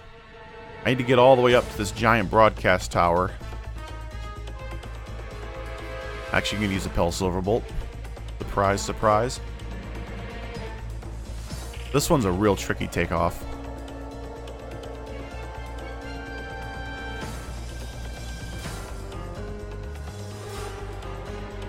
So, actually, I got the good takeoff. If you put it in a very specific position, it'll actually tilt upward, and you can take right off like that. Usually, I don't get it, so it's a little trickier, but if I happen to get that, you can just put the accelerator on and take right off.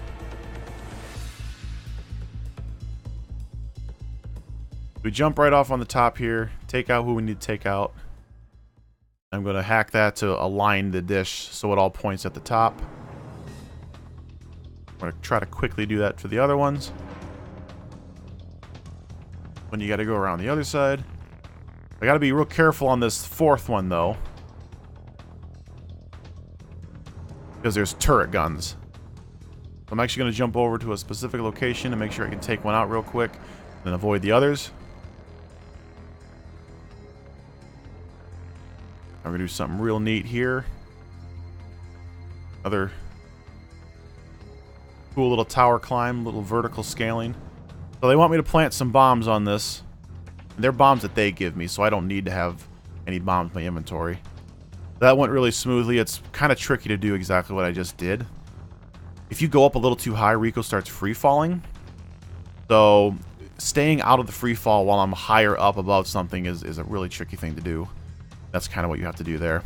So here I'm going to leave the mission area, but fret not. I'm going to cancel this because this is the last part of the mission. That whole last part of the mission takes about a minute and a half. I said this before. Once you're in that part of the mission, it's technically over. And the game just waits for the cutscene. But I interrupted it. Saved a whole minute and a half.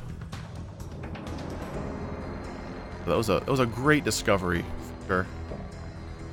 Next mission, we're going to grapple this statue head to this vehicle. And the game tends to prioritize the enemies over the tank, which I don't like that very much. It usually makes it hard to grapple the head of the statue. Once we got him on here, we can just tow it. And I gotta make sure I only use the cannon, because if I try to use the turret gun that's on this tank, that's actually the button that releases your tether. So I would lose the head of the statue head. So I just have to use the cannon. But I do try to take some pot shots at these windmills. They're very, very hard to hit. I did hit one.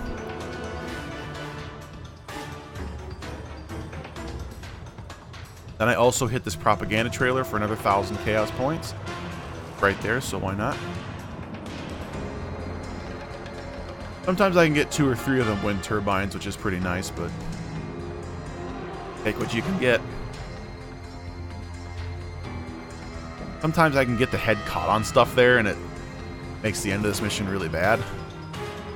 So I dive into the water at the very end if I lose the heat. So if you see my heat meter is orange. So I have to make sure it's orange when I enter the water, because there's a certain element of the game where if you already have heat and you dive into the water, like, they know you're in the water somehow. Even if there's no one around to see you. So I have to wait till it's orange before I even dive under there. But, the best way to lose heat, once you're under there, then they can't see you. So, on the way to flying to the airport, I unlocked this location. So here's where I'm extracting back to.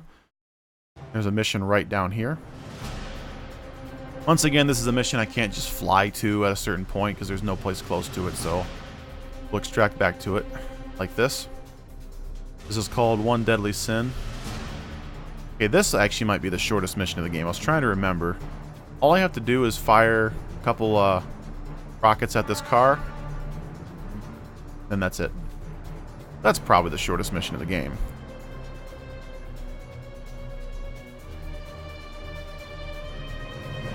So I try to hold back on my rocket here because I need a full rocket boost at the very beginning of this mission.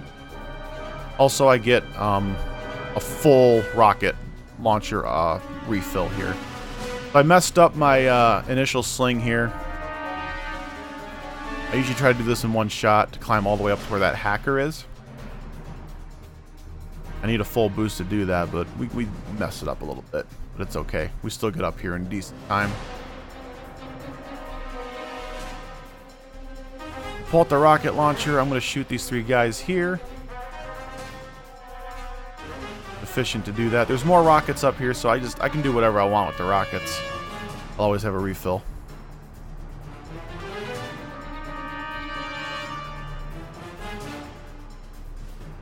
If I grapple the helicopter, sometimes I try to grapple the guy out of there so I don't have to shoot him by getting on the front of the helicopter, but it's not a big deal at all.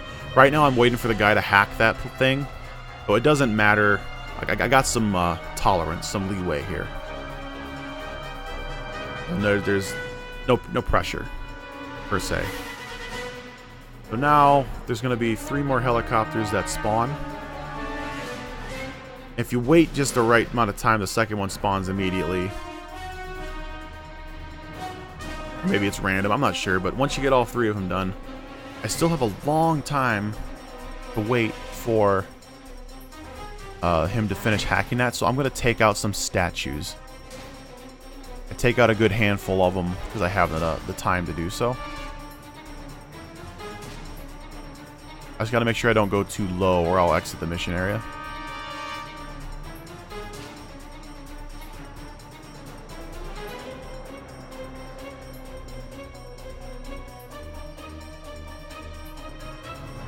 Might not be able to see them, but they're there. I should have just enough time to shoot this propaganda trail that's right down there. And then I'm going to come back up here, shoot a tower. And just like earlier in the game, I'm actually going to take off an Appel Silverbolt from here. I can't remember if this is the exact place I was earlier. But it's a similar building. Now what I'm going to try to do here is cheat the leaving mission area again. In a more profound way this time. See, the meter there says hacking. Once it gets to a certain point, I can take off. So if you watch here, I think it gets down to about 2 seconds. Which would have made me game over. But right there, the check mark shows up. I finished the mission. The mission area doesn't matter anymore. So I was able to save a few seconds by going ahead of it. But if I do it just wrong, I'll exit the mission even though I technically completed it. And I'll fail. I crashed the Appel Silverbolt into that statue right there. And then here's our next mission. I literally have to go over here and take out a couple dudes. They're witnesses that are on their way to a trial or something. He wants them gone. So they're gone. Another really short mission. That's fine by me. So lose the heat, go into the water to avoid reactivating the heat.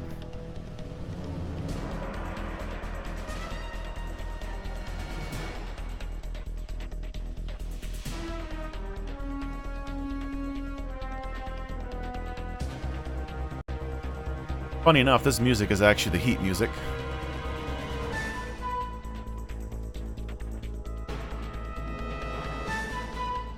So we're going to do another extraction.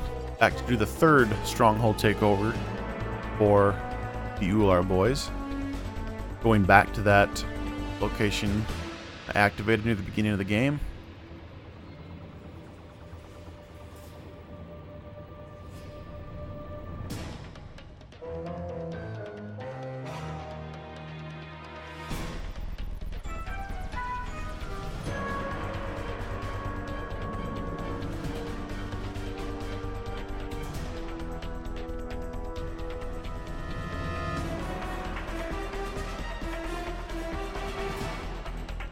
This one's called Boys with Toys. I'm going to take out some guys from really far away. Two guys up front, and there's a guy up here. There's two guys up here with a rocket launcher. Got a little trouble finding him. There he is. I really can't see them, so once again, it's looking at that reticle and make sure it's red, so I know what I got. And there's a couple more guys up here. I got plenty of time while my guys are making their way around.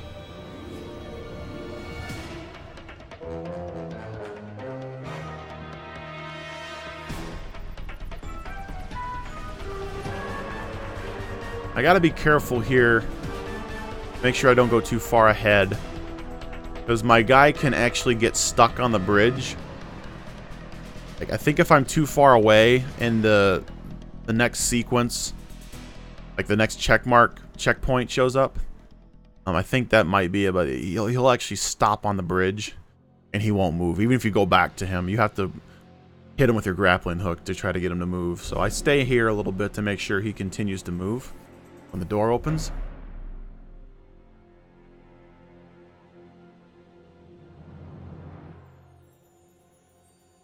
Then we'll take out some more guys.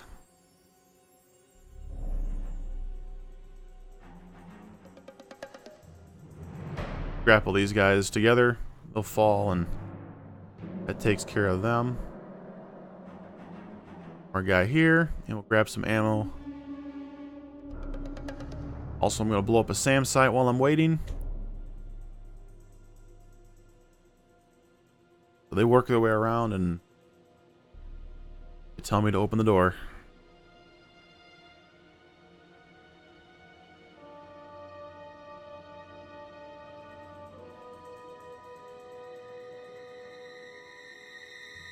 So here we're going to set up another triggered explosive for the last wave of enemies that comes through here. Once I take care of the snipers, I'm going to plant a triggered explosive right there in that pile of rocks. Right here, behind this tree, then near the first aid kit. I'm just double checking my technician to make sure he's still moving, because he can get stuck over here too. The one by this tree, one over here near the rubble. I've had to go and individually check all these spawn locations to learn how to set this up. Try to quickly take these guys out, get some more ammo, prepare for the last little wave here. I'm going to dismount this right away so it's already out and about, and blow up a couple things. So we're going to get ready to blow up these triggered explosives. With any luck, it'll take care of the enemies as they show up.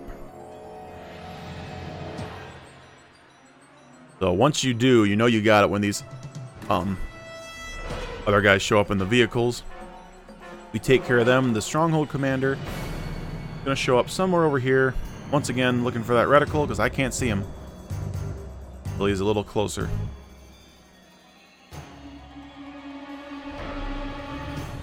So once he's gone, we'll super sling over to the next mission. So it's real important that I have a lot of rockets for this next mission. This next mission is just shoot a bunch of rockets until you win.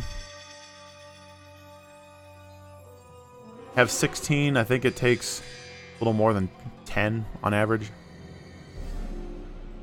Or 12-ish. 10 to 12. Hit the tree, that's no good.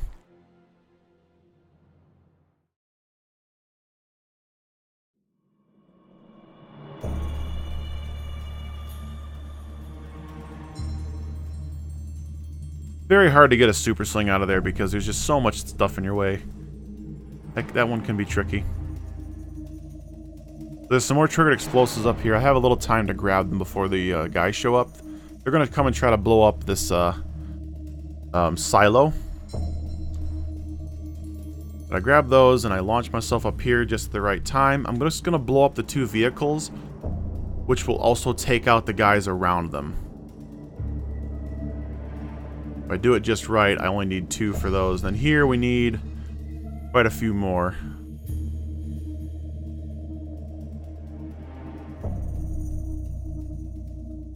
That went pretty well. Like, I don't even think I used 10 during that one. That ends that mission. We're going to go right over here. This next mission is another driving mission. And the way they set this up for you normally is kind of dangerous. The guy that you try to transport gets up in the top of your vehicle. And it's a very top-heavy vehicle that has a chance of tipping over very easily. So I'm actually going to do a cool little strat to manipulate him into the passenger side, which is a nice little safe strat, and it really doesn't cost me any time to do so. So I'm still being talked to, and this guy won't move until the end of that. So I set the vehicle up there. I have to wait just a little bit. I'm going to actually talk to this guy and say a code word to him.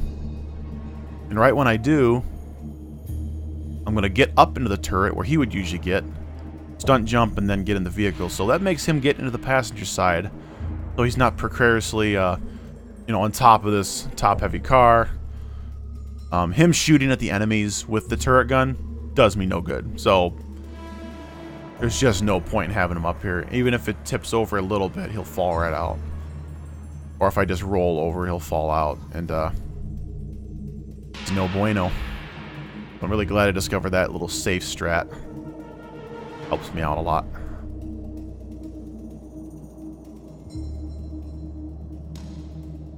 Try to thread the needle there. That's actually one barricade that I can't drive around because they're right at the bottleneck of a bridge, so I gotta give them points for that one.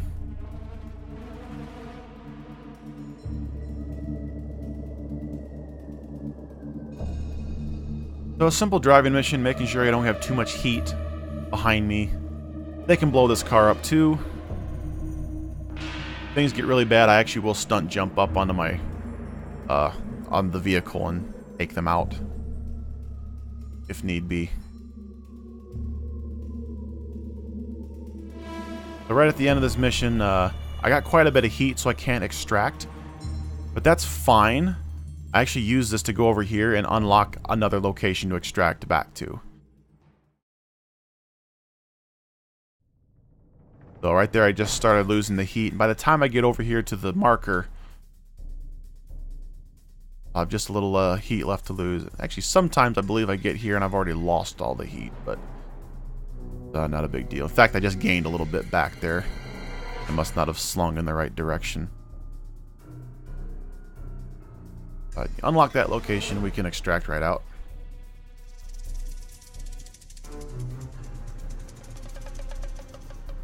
So at this point, we only have 2 more stronghold takeovers to do.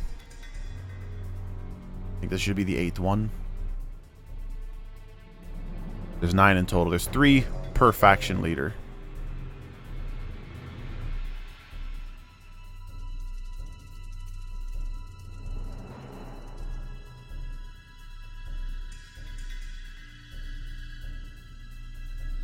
So we actually go to this place 4 times in total.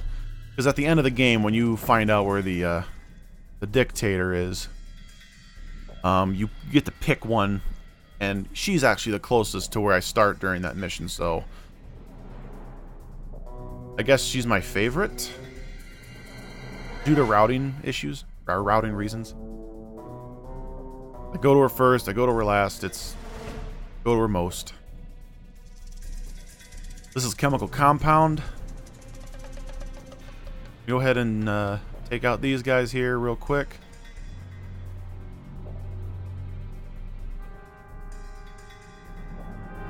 I might as well have used my rockets here, because what I actually do, I'm going to swap out the rocket launch. No, hold on. That was the old strat. I'm lying to you. I pick up these rockets here that these guys left behind.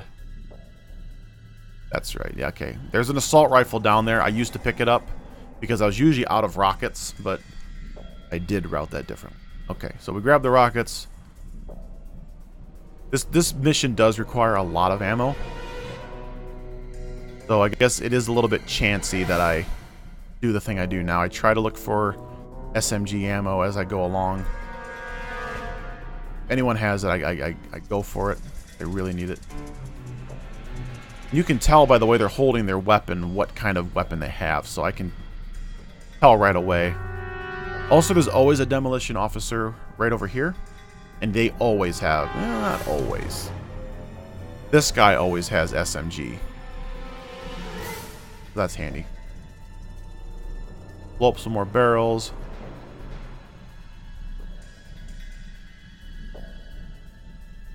Funny, I don't even think I picked up his SMG ammo. I think I missed it.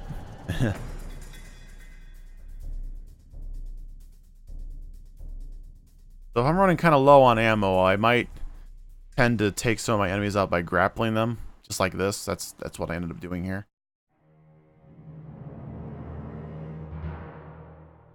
So I actually do switch to taking him out. He has the most armor of any enemy in the game, which is kind of weird. So since I'm out of SMG ammo, I grab this. Okay, that, I keep forgetting what button to press sometimes when I'm holding the mounted gun. Press the wrong button, he'll actually put it back. I meant to put it down there, I think, so I could get some health. Because I was close to dying. Only slowed me down a little bit. We can blow up the gas holder. The SAM site. Now we got a wave of enemies coming. I just need to take them out real quick before the stronghold commander shows up.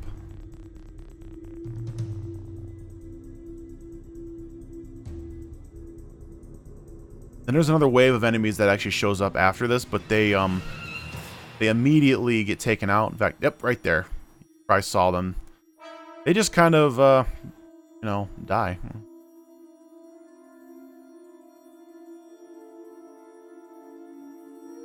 Oh, I didn't pick up any additional SMG. What is wrong with me on this run? I should have picked up more SMG ammo. I'm gonna need it.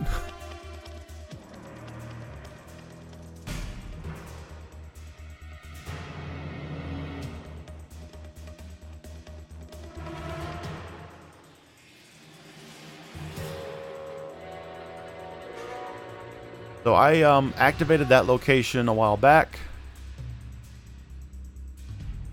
And that allows me to come here quickly.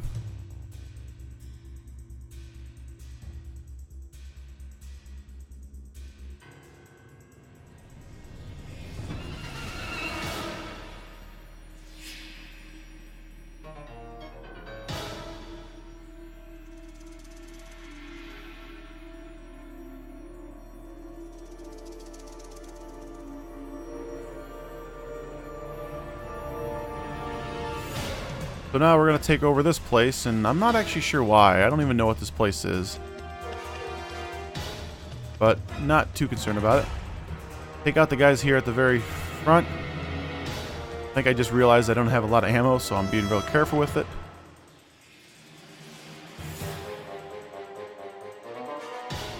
I got to take out some snipers.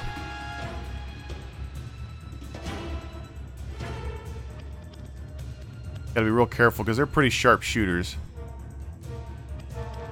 I'll stay back here where they have a harder time lining up their shots. Take them out with some headshots.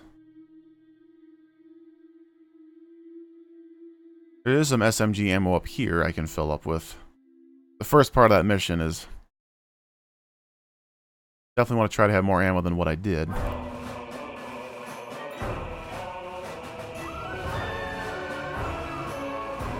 So I'll do some more shootout.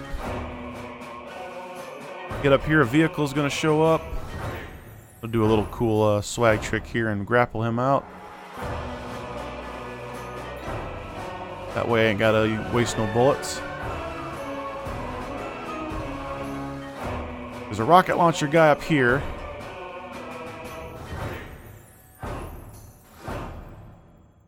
I gotta be real careful here not to get hit by that.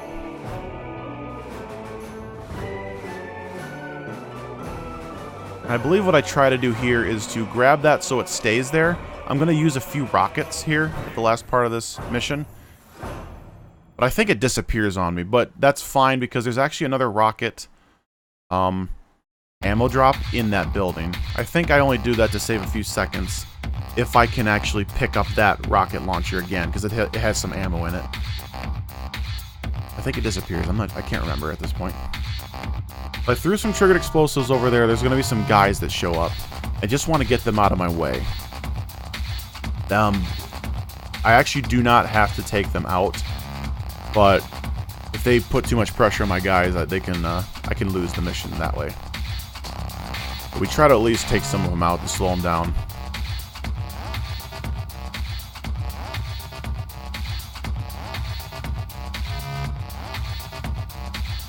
Once they finally get up here, blow up the triggers. I think I had pretty good placement there. I took 2 of them out. I try to hit... I launch all 4 rockets. I need to take out the vehicles themselves and the 2 guys. Then we take out the stronghold commander. Yes, it does disappear. So I have to come back in here to get these rockets, which is fine. I still have full rockets. That went pretty good. Overall, this run actually went really well for me. I'm real proud of it. Always room for improvement, and I'm going to continue on that, but right now I really do think I have the route and the strategies in place. There's not much more to do route-wise, I don't believe. I would like to see more players running the game to see if they could come up with any ideas, but I am the only runner for this category. Alright, we're going to grab some ammo and I'm going to sling over here as fast as I can.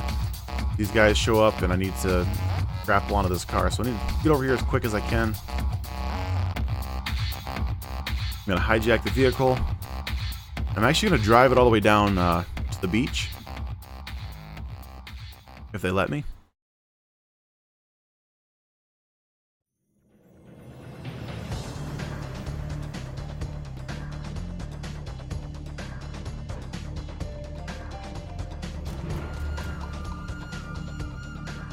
A little tricky getting down here.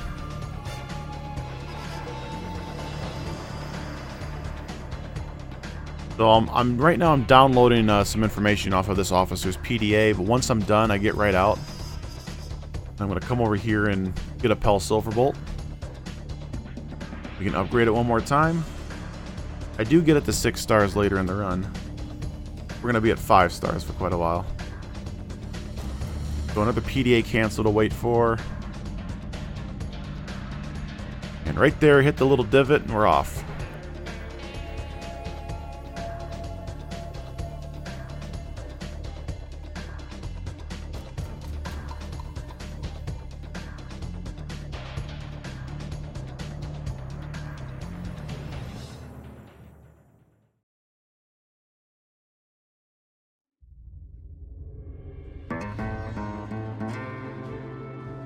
The next mission's right over here. This one is very time critical. I need to do this just right. Here's where I can showcase my slinging skills with the parachute. Now, if you've ever played this game, you should have a great appreciation for how quickly and efficiently I can sling the way I do. If you've watched anyone else play this, you might notice that a lot of people almost don't know how to use the grappling hook and parachute to its fullest potential. I do it very well though. Pretty crucial for the speedrun. So, I messed up the quick time event here, but it'll be okay. Just gotta get this guy first. Like I said, it's very critical that I get here quickly because these guys can outrun you very, very fast. So I do that very specifically to get to this helicopter, then blow up the other two. You might say this one's kind of easy to mess up. So right away I turn around and the next mission's right over here. I get a little height with the helicopter and then I dive out. I believe that's the most efficient way to get some speed. Then I take out that SAM site on the way up there.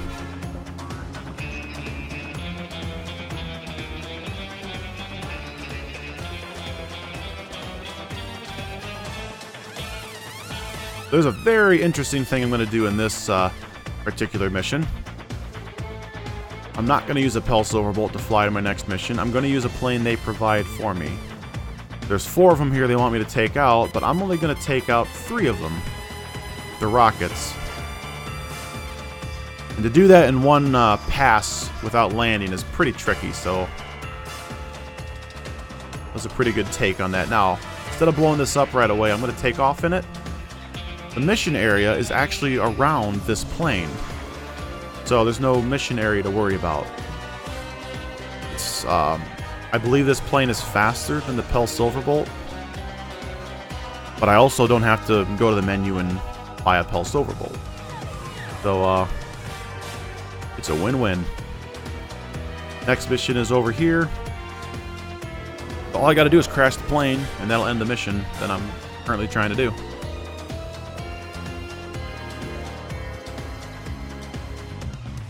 Take a few pot shots at this military base, see if I can blow something up. So right here in this field, I'll go ahead and ditch it. I do gotta wait a little bit for the mission to end. Once again, if I'm too close to the next mission marker, when the mission ends, it won't actually appear.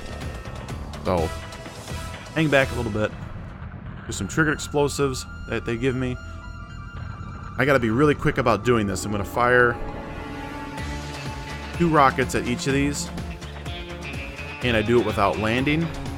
There's another testament to my skill. Those things, those vans start to drive away. It can be hard to hit them because they'll start moving and might miss with your rockets.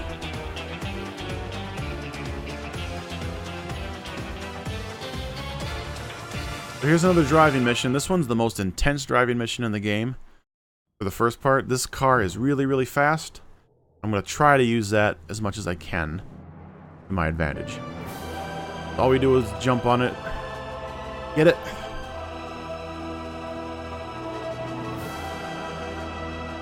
We're going to drive. We're going to try to go about full speed. There's a nice little straightaway here.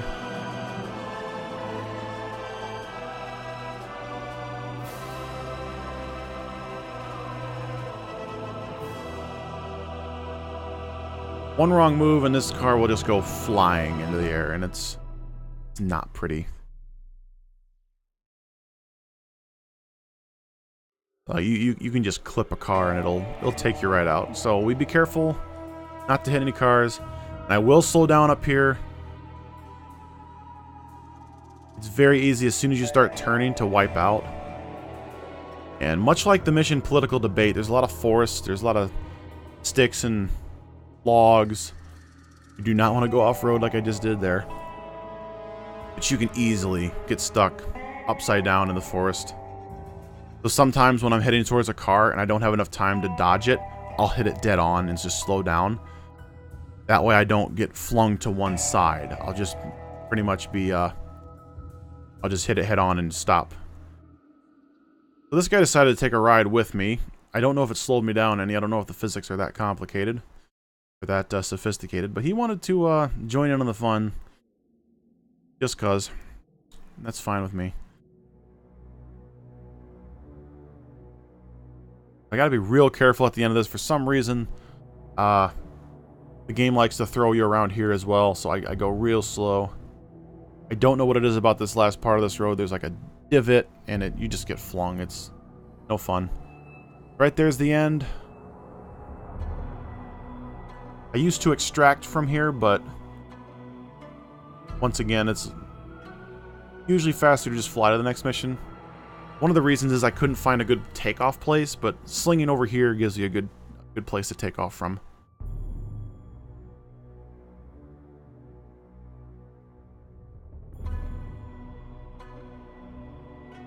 But it almost backfired on me.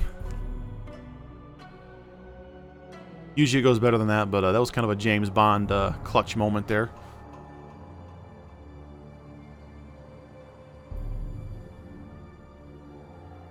Now we're going to be in the mountains for a little bit.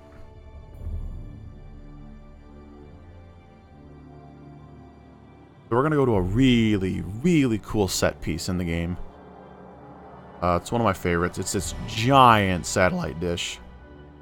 The mission does start over here, but we're going to be going to that satellite dish in just a minute.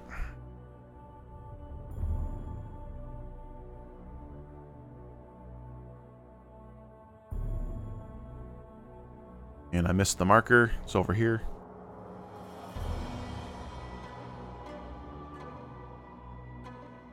So we super sling over here to where it is. And what we're going to do is we're going to raise the dish up.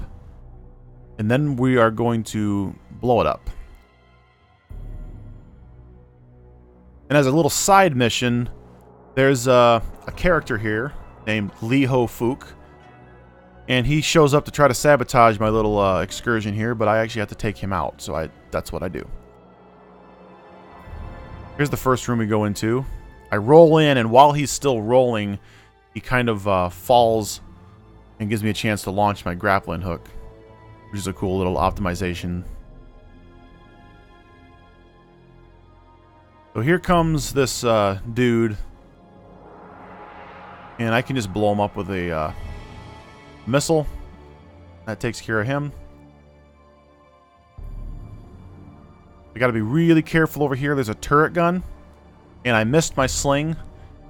Thankfully, there's a barricade here, and these things don't shoot continuously, so I just had to wait a little bit. Here's the second room. I'll shoot through the wall here.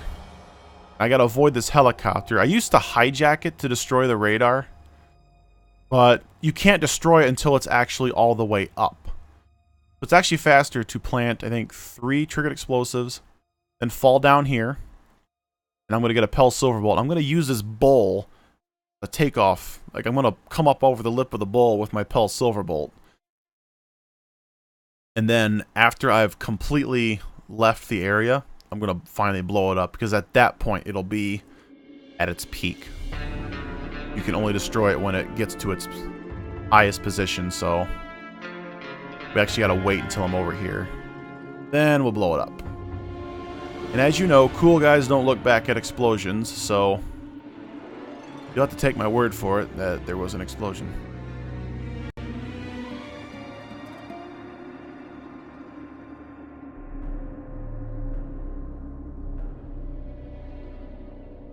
So we're going to fly to another mission over here. This one's kind of tricky, but there's a cool little technique that somebody else actually discovered for me.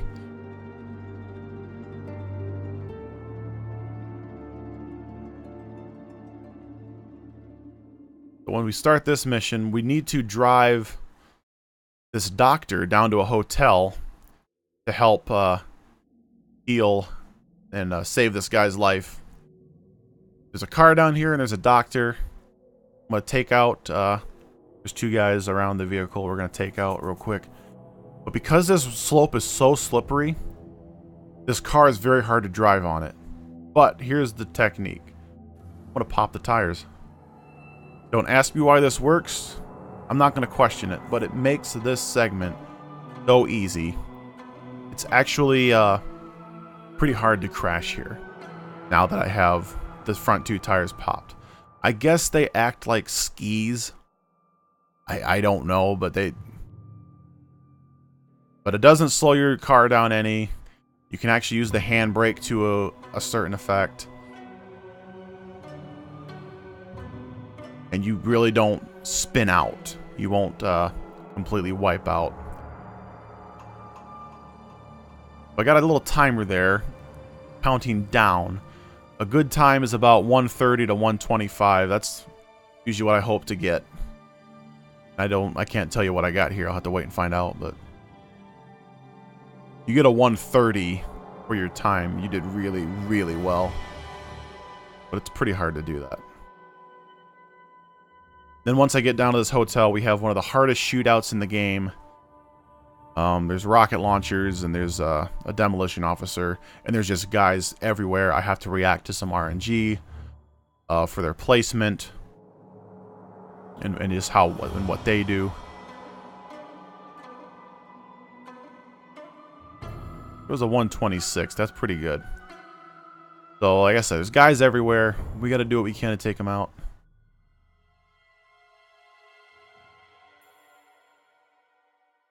Once half of them are gone, and I will be told when half of them are gone, some rocket launcher guys spawn. I need to be very careful because they can, if I don't pay attention, they'll easily take me out. So that guy, in fact, I wasn't paying close attention. That one flew right over my shoulder. What I try to do here is take out the demolition officer while he's near the statue. What demolition officers actually do is drop a bunch of explosives when you take them out.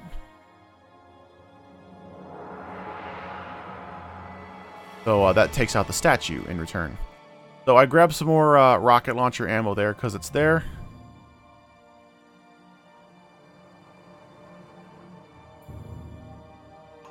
Picking up those rockets is very handy because I used to buy 3 or 4 additional rockets from the black market dealer. Now I only buy it one time. The rest of the route was meticulously routed to make sure I had enough rockets, and I'm picking up rockets at any time I can when someone has a rocket launcher. It was a very tedious process, and it's pretty tricky to pull off. There's a few points in the run where I can waste too many rockets and then I don't have any. I should have enough money to buy some if I do happen to run out, or I can simply alter my strats on the fly. Sometimes you just don't need them. Most of the time you can get around 1 or 2. So we're gonna fly over here to our next mission. This is I can't think of what the mission's called at this moment. Find out in a sec. Clear skies, there you go. So we're going to disable these SAM sites so they fire back on the military base. I'm going to fire a rocket at those guys over there, and then I'm just going to grapple these two together. That colonel, I assassinate him, and that gives me an extra 1,000 chaos points, so that's really handy. And all I got to do is just kind of sit here. I'm going to grapple that guy out of there. Right when it's done deprogramming. Well, that's right. I messed up. I left too early. I left a little too early before the thing actually deprogrammed. You have to stay near it for it to work. So, minor miscalculation. But once that happens, the SAMs start firing back at the military, and then that ends the mission.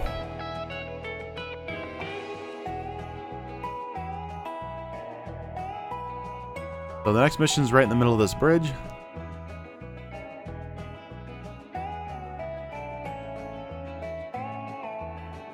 I don't know what happened there, but that was not very pretty. So we're gonna just jump, base jump right off of here. Skydive with a rocket pack. We're gonna catch up to this little convoy here. I need to save this guy, so I'm gonna jump in here.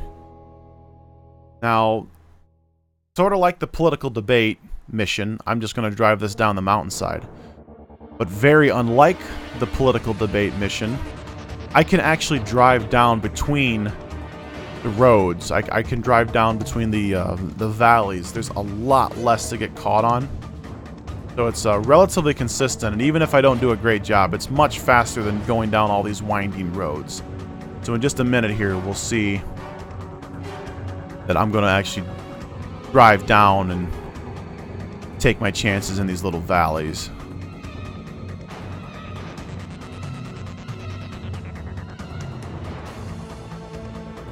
Trying to get those guys to run into stuff. They're being very tenacious. But this thing does have a lot of armor, so it's fine. So right here, I'm just gonna come down here and avoid taking the road. I gotta be careful because you can spin out, but if you do just spin out, I can drive backwards and that's okay too.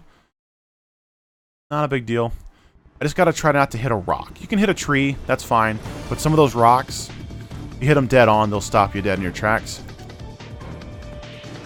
So there is a few places I go down to where I know there's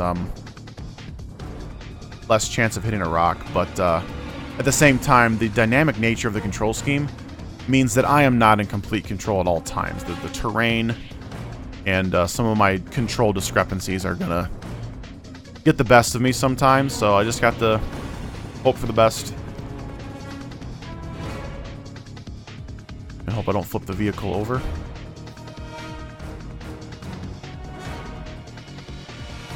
I'm also braking all the way down so I don't go too fast. That helps out a lot.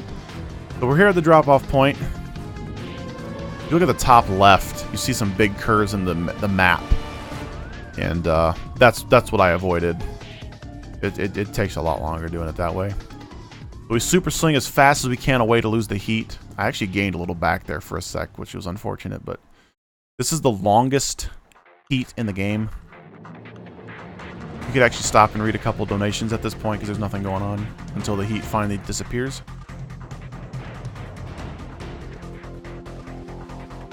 I have considered doing this mission before Clear Skies, the one I just did, but I think there's a chance to get about the same amount of heat. I haven't fully tested it. I don't think it would save him like a lot of time anyway, but that's one route possibility I could change. We're going to extract all the way back here because we just unlocked a couple missions over here that weren't there before. Would have been nice to take care of them. So if you might notice how fast Rico's going. For some reason, whenever I extract to this mission, Rico just goes supersonic, and I don't know why. And if you might even notice, when I dropped my grapple, he shot backwards. When that happens, his trajectory, or his momentum carries, and when you... It's very odd. It only happens for a little while. Once you're on the ground, the effect goes away, but I'd like to know exactly why that happens, because it would save a little bit of time if I could go max speed every time I extracted. Okay, so this mission, I got in this limo, and I'm going to pick up this woman. I'm going to deliver her somewhere, away from this guy named Colonel Boom Boom. So another driving mission. This one's not bad, though. This one always gives me a lot less trouble than the other ones.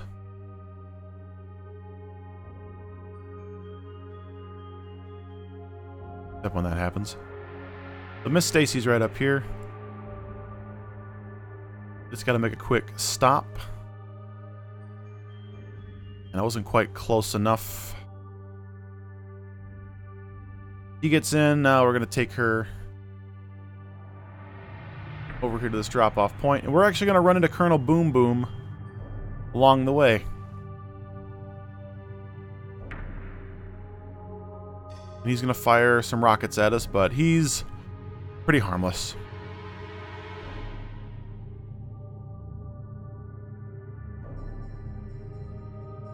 I gotta be careful right around here. If I don't do this just right, I can kind of fly off the handle and wipe out. So there's Boom Boom. If I'm feeling real risky, I can actually run right into him, but then I'd have to hit the barricade.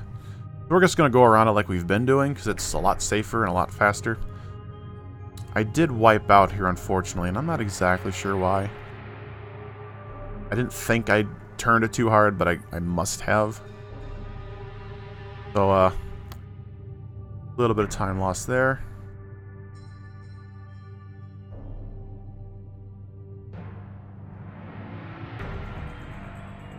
So we just finished driving all the way over here.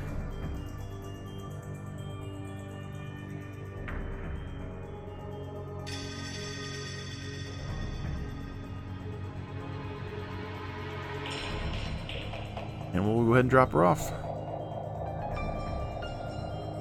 Nice little super sling out of there. And we can go right over here to our next mission. This is a very interesting setup for this next mission.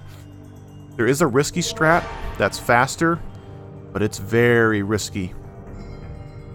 I have to, I'm actually going to fly right into it and set this up. I can do this without setting it up. I'm gonna throw some triggered explosives at this door. Right here. Because during this next mission, a colonel's going to jump out of there at a certain time. But if I throw them there during the mission, I have a very high chance of the soldiers shooting it out of my hand and blowing me up. So before the mission starts, I actually just do that. That way when he comes up, they're already in place. I have to wait a little bit before I can shoot the SAM sites here. I have to shoot the SAM sites to get them to come out. So right now where I'm waiting, usually I would be throwing the triggered explosives there during that time. Like I said, it's very hard to do that without getting shot. Shooting the rockets is a lot easier though. Because you can move around much easier. Also, I pick up his rockets. I have a few extra. So we do the safe strat definitely for marathons. If I really want to get an optimal time, then I will do the other strat and risk it. But I am glad I found that because it's no fun when you get your triggered explosive shot out of your hand.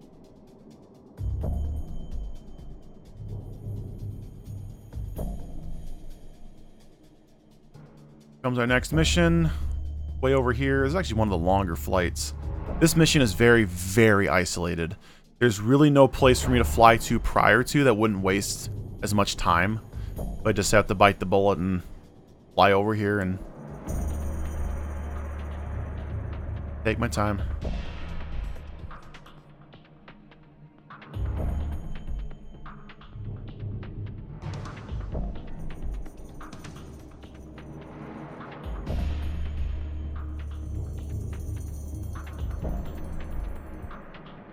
I was just double checking the location, make sure I was on the right path.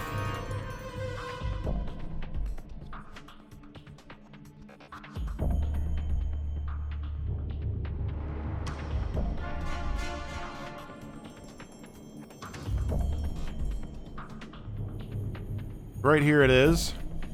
This one's called I Want to Break Free. We're going to go rescue a guy. And to do this, I'm going to use a helicopter. Show you why in a sec. First, we take these guys out. Then I'm going to grenade that to blow it open. That way he'll set free. I used a triggered explosive there to save on rockets. I used to blow it up with a rocket. Blow it up with a trigger now. So now I'm going to attempt a trick to see if it works. Work on this run. You can pick up the Reaper Associate before or without landing the plane or the helicopter. If you do it just right, and I don't exactly know how it's done, he'll actually spawn right in your helicopter. It's a very interesting thing and saves you a few seconds. You have to like fly right over him and level off, and then I think it's because he's in a state when he's inside that box, and then when he goes to move, he changes his state. So if you're in the right place, they'll just put him in the helicopter with you, and that's pretty cool. So if you look down to the side, there's a road down there. You can see it on the map. There's some guys driving down on it. They actually kind of set you up to drive on that road, but the drive is so dangerous and so full of enemies. I've never been able to successfully do it quickly.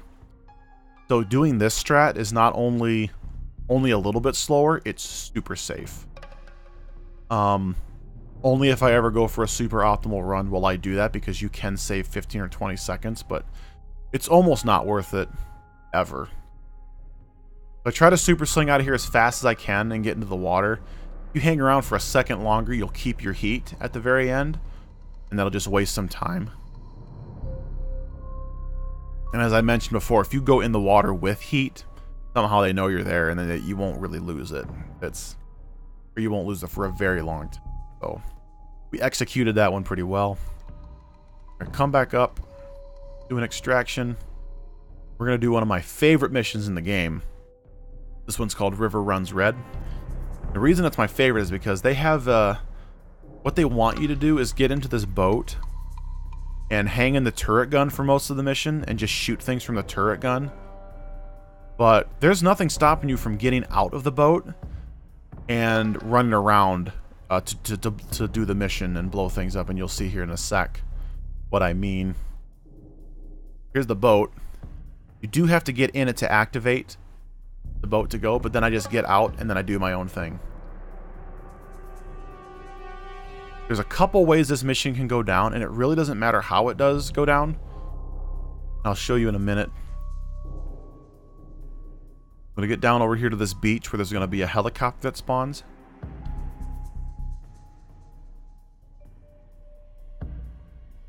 And the one way you can do it is simply to destroy the helicopter right when it spawns. Or you can try to hijack it. And you only have a small split second in order to do this.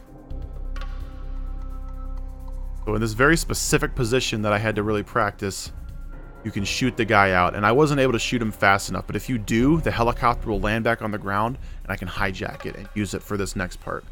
But since I didn't, I just took him out and kept going. So some boats spawn right here, and I'm going to grapple the guys out of the turret guns on the boats.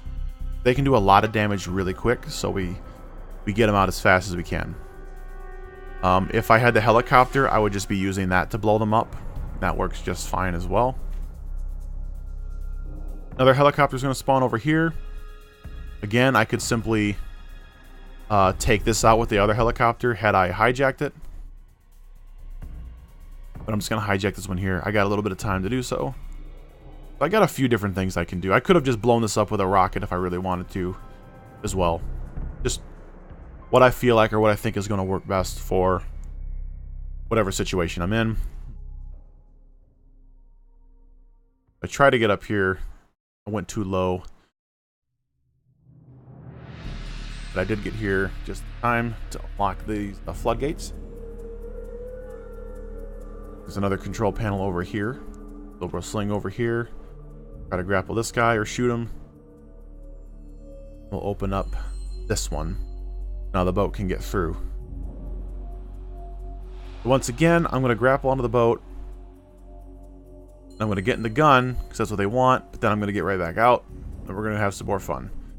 So if you just stay in the boat, most of the mission is just shooting at things from the first-person perspective. That's boring. It's not great. So I'm going to shoot him out of there, not with the intention of hijacking it. I want to hijack one a little bit later. So I just shot him out to take care of him quickly without having to waste a rocket. Took out that boat. Then we're going to hijack this one. For some reason, Rico decided to slip off, but no biggie. Just do this instead. Right when I hijack this one, another boat will spawn. I just got to shoot that one out. So he still has a decent amount of health left, so we did pretty good. Didn't waste too much time. So this one will be interesting if seen in a marathon, because I may have to make up the strats as I go, or switch between what I do. For the last part of the mission here, I have to blow up these mines. And what I do is I slow down and just drop the helicopter right onto them. And then it hits them and blows them right up. They plan for you to use like a vehicle or something, but since I got the helicopter, that's the fastest way. I get there before he even gets there, and I can just drop it right on. So another Pell Silver Bolt.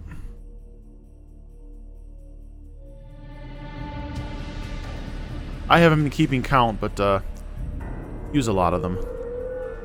We waste a lot of money just to get places in this game.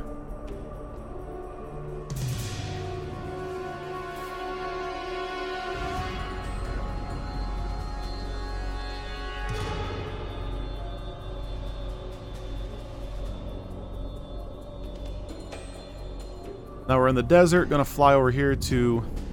actually, we've been in the desert, but anyway. Going over to this place. This next mission is called Hell on Wheels.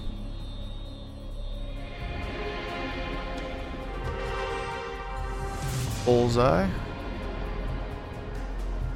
I need to catch up with his convoy. And there's going to be some enemy forces trying to stop me. They've planted bombs on these cars, and they're going to blow up. So I need to take them out really quickly before they blow up. Well, I'm not sure they actually do blow up. I've never done it slow enough to see them waiting around if they actually will blow up, but anyway. You got to jump onto the back of them before you can activate them. So you just do this for all three real quick. If you get up here really fast, 9 times out of 10 you won't be seen by enemy reinforcements. So usually goes pretty smoothly. There's nothing in my way. Next mission, they literally drove me to my next mission. It's right over here.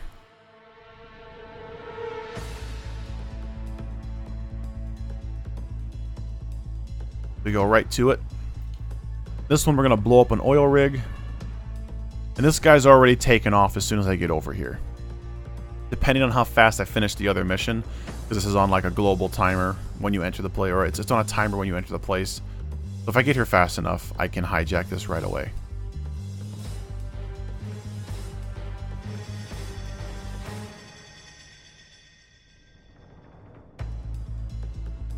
So we just fly to the rig. Try not to hit the helicopter. That could blow me right up. I want to take out a few extra things here. This is a very crucial part in the run. Because this is the point where I need 390,000 chaos to unlock the agency mission. The next... no, not the agency. The agency mission is already unlocked. I need to be able to unlock the last series of faction missions. So I'll explain that a bit later. But what I tried to do there was blow up the oil rig and then fly the plane into that crane. I need to take out these snipers because they're pretty dangerous. I missed the crane with the plane, but that's no biggie. I can just shoot it right from here. But what's nice about this mission is I get a lot of chaos from blowing all this stuff up.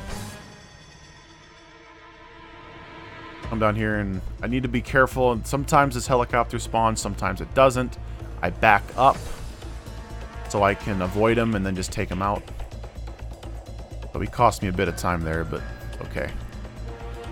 I just need to finish taking out these tanks here, and then mission will end.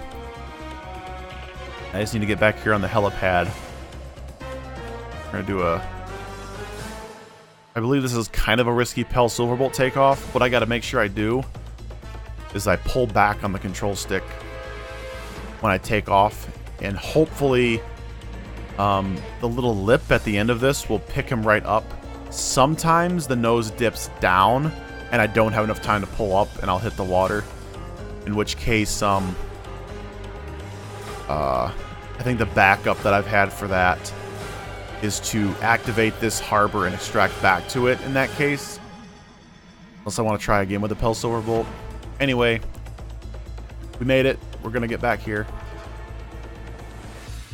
And we're going to jump out here to do the next mission. Like I said, that 390,000 chaos, I have to have it here. But the thing is, the way the routing is, keep everything as efficient as possible. I only route in what's on my way, but I almost always have exactly 390,000 chaos at this point. The first time I routed it out, I literally had exactly 390,000 chaos. And, pretty crazy. But anyway, all you gotta do for this mission is shoot that guy with the sniper rifle, and that's done. So if you'll notice here, once I take off, I'm going to get a notice telling me that I unlocked the last series of missions.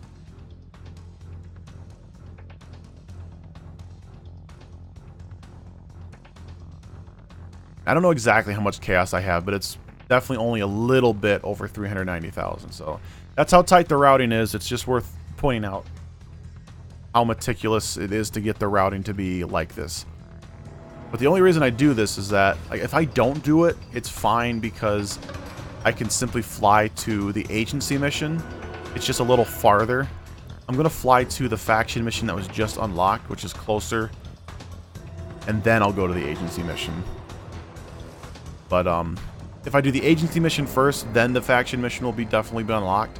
I'll just double back to it and then continue the route like normal from there. So really, all that effort is just so I can do this mission first and save, I don't know, a minute, possibly 2 minutes of time. Oh, it wouldn't drastically change the route if I didn't get quite enough chaos.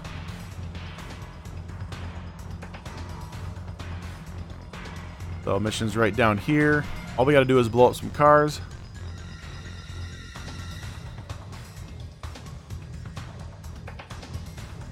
And we're just gonna kind of fly in and try to blow them up with my rocket launchers.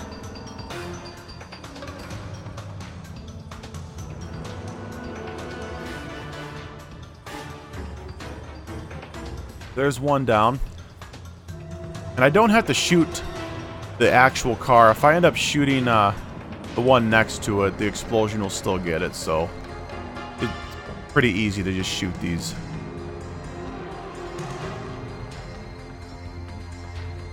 I do that one on the fly. See, I shot the other car, but it still blew it up. And right when I land, I can order a Pell Silverbolt right away.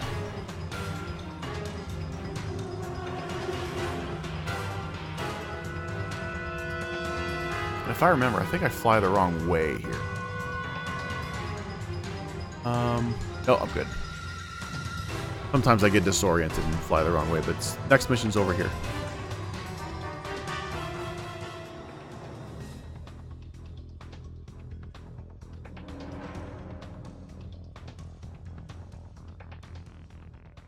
So that beautiful series of hotel or buildings over there is a hotel. And that's the next set piece we're going to. It's a pretty cool one. So here's where we find out that the international benefactors for the faction leaders are all staying at this hotel. So, we're going to take them all out. Well, he just flew me here, and we're going to dive in. I'm going to go to this first tower over here. We're going to take out the Chinese benefactor first. Right, it goes a little cutscene. I'm going to pull out my guns, and I'm going to try to get this guy as fast as I can. He has a lot of armor, but if you do some headshots, you can take him out pretty quick. I just need to watch out for his triggered explosives. And I actually got really close to being hit by one. The very last little bit of that cutscene, or before the cutscene hits, I try to grab some ammo. Now we're going to sling over here. Here's the Russian benefactor. Shoot him with about 4 missiles as quick as you can, and that takes him out. Then we're going to dive over here. You actually have to open up these doors here with explosives. So all I'm going to do is shoot it. No, I did not. I usually shoot the guy, and it takes it out for me. I'm not sure why I threw a grenade there. I think I got too close quarters. Anyway, once you open the doors, he appears. You just gotta take him out. And once again, I try to get this ammo before the cutscene. I just barely got it. That was a really good attempt on that mission. And we're gonna extract over to here. Go to the next place.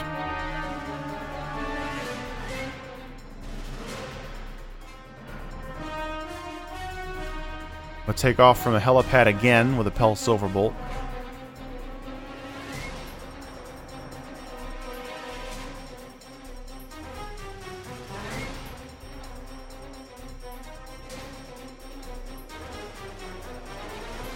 Once again, that one was a little risky.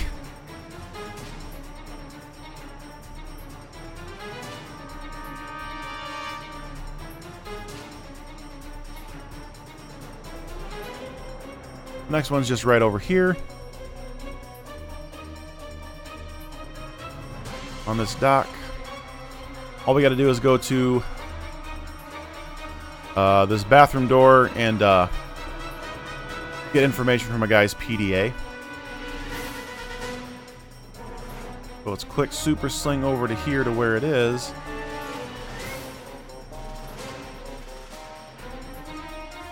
Try to shoot that guy because he can cause me some problems. I'll just grapple these guys if I can. I tried. So he's on the other side of that door, and I'm just gonna sit here and transfer some files. Now, during this point, I start looking for a sawed-off shotgun.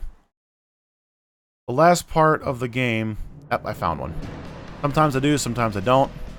It's not too essential, but here on out, I don't need to have my dual SMGs as much. But the last part of the game requires, essentially, that I have sawn-off shotguns. So I pick one up here because it's much cheaper and faster to do so. I save a lot of money doing that as well. Anyway, mission's over. I got what I needed. I just need to sling over here to avoid getting more heat before I can extract.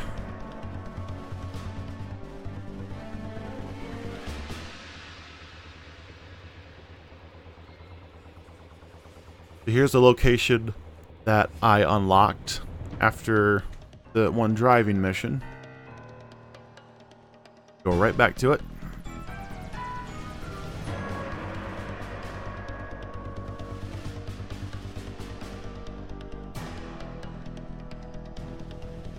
So the next mission's right over here. You just fall right down into it.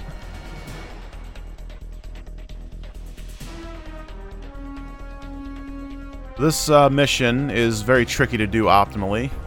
I gotta shoot these silos, and I have to do it very carefully because if you lock onto the silos with your missile launcher, it'll actually curve down towards the ground. Your missile will miss the actual silo. So if you notice, I'm firing right above the yellow cylinders where my reticle doesn't turn red, and I'm hoping the radius of the explosion takes him out. I can do that without landing. I can do it with my parachute, but it's very, very tricky. So for some reason I use triggered explosives here to take him out. Not sure why, but that's the foreman. He appears when you do that. Am I running low on rockets? I have to check my routing. Usually I just blow them up with a rocket. But once you take care of him. So here's some more isolated missions. Kind of a long flight getting there.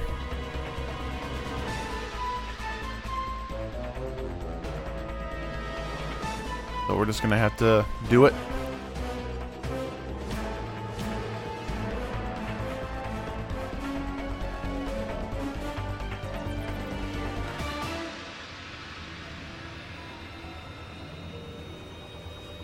Three more over here. Then there's 3 more near the middle of the map. But at this point, there's 6 missions left to do.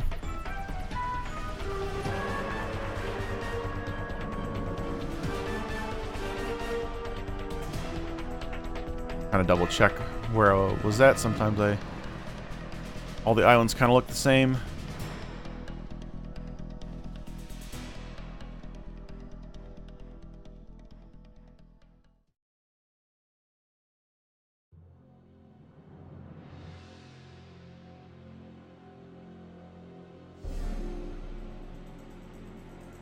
Here's a little military base here. We're going to blow up some more silos.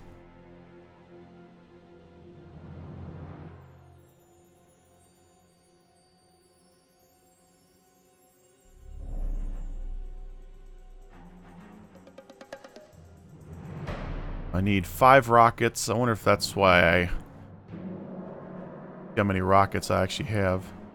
I have exactly 5, so that's why I didn't shoot him with a rocket. I needed all 5 of these.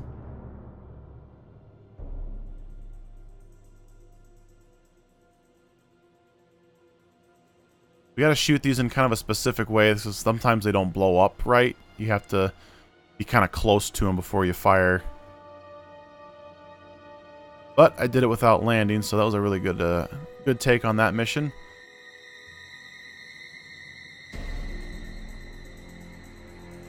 Fire up another Pell Silver Bolt.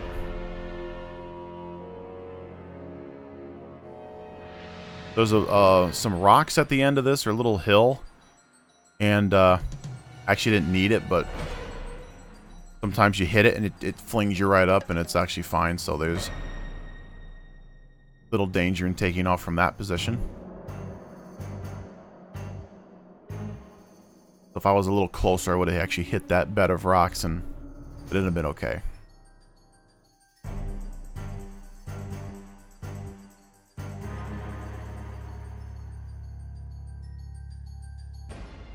The next mission's right here. So right when I crash my Pell Silverbolt, I'm gonna sling over here.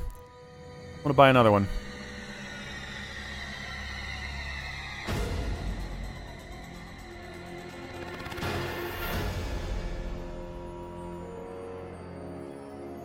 Kind of a tight takeoff there on the road. Got to get all the way over here to this mountain. I don't know why they couldn't have just put the mission start somewhere else. This is kind of far away in my opinion. So this is a very cool little trick here. I'm going to crash the Pell Silverbolt into this statue, and I need to make sure... Oh, I missed. Never mind. Never mind. The goal is to crash into the bottom of that statue with the Pell Silverbolt and have it blow up like that.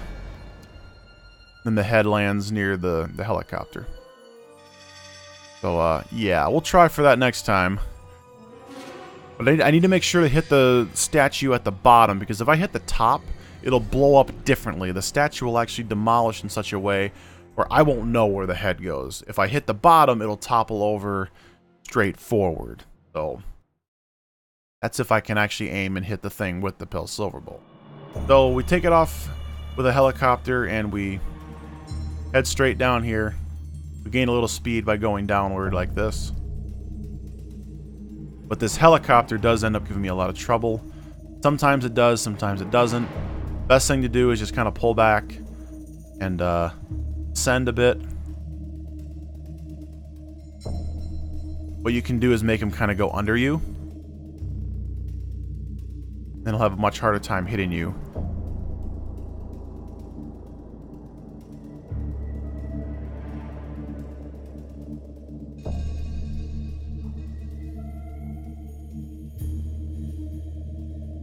Actually, I think he comes pretty close to taking me out here. I think I pull way back so he can't even get to me.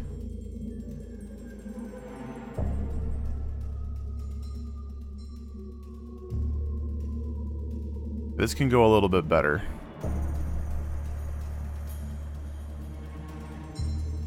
He actually did take me out, okay. So, that can go better, but we did get the head to the location, so we're good.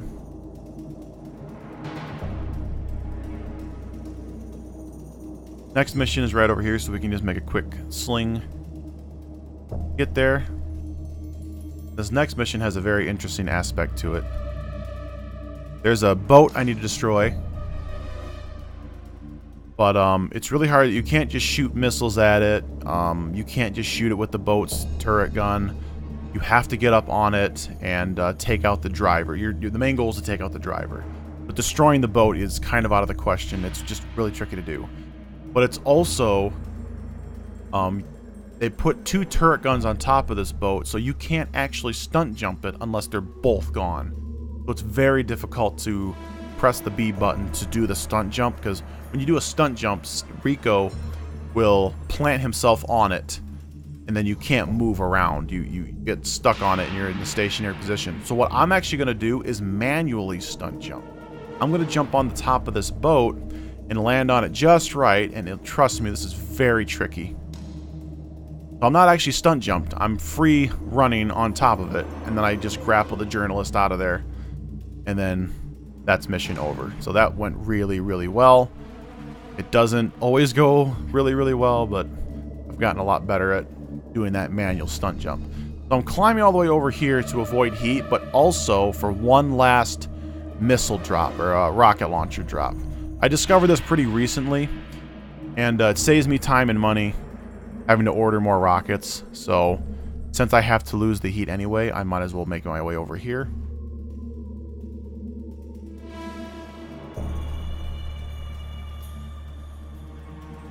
So the last agency mission just got unlocked, so I could go complete the game right now if I really wanted to, but I suppose that would be an option if I would go over estimate. But I'm not worried about that right now. If we do everything right, we don't need to worry about it.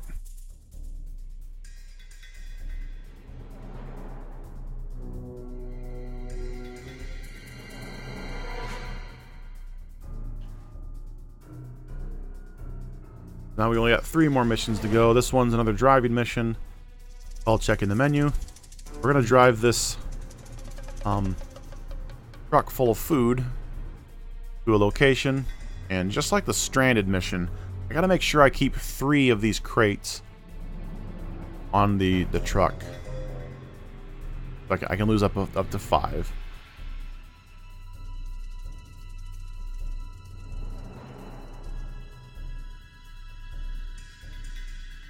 So I just picked the fastest route on the road here, and just pretty much drive there. Like before, I'm going to try to steer these guys into a tree or another vehicle if I can. This truck does have a lot of armor, but if I'm really unlucky, then they can blow it up. Nice thing about this truck is it's so strong and powerful, I can barrel through any barricade without worry. I can just tank right through it, so I don't have to worry about going off-road and steering around it. And if I have someone that's trying to shoot me, they won't make it through the barrier most of the time. They'll just hit the other trucks. So this is a pretty OP truck.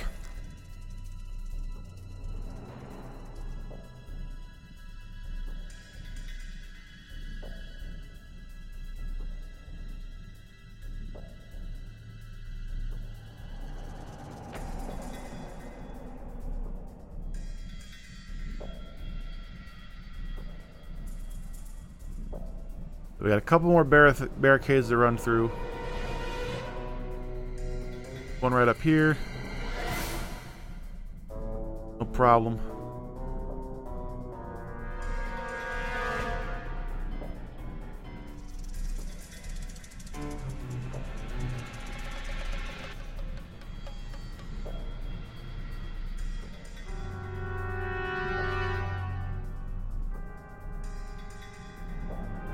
Right up here there's a barricade with 2 turret guns, and if I'm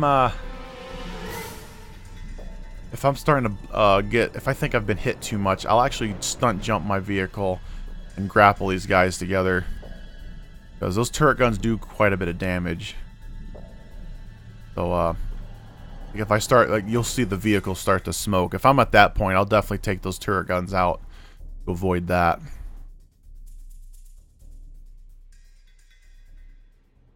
Unfortunately, you do go a little bit slow up that hill because it's such a steep hill.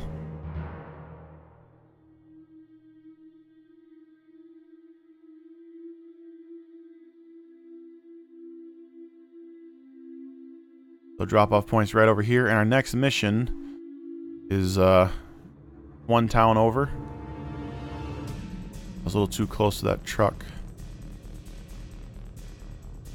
So it's right over here. Now this mission is special because we're going to use 2 Pell Silver Bolts to complete it. I just need to make my way over here to get a good takeoff spot.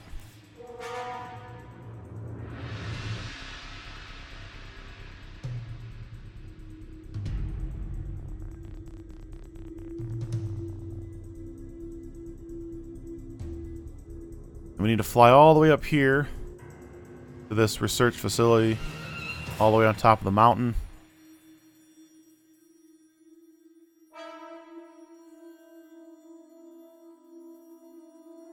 So there's 2 little research facility domes in here. We're gonna blast open the top and dive in. There's gonna be turret guns I need to avoid.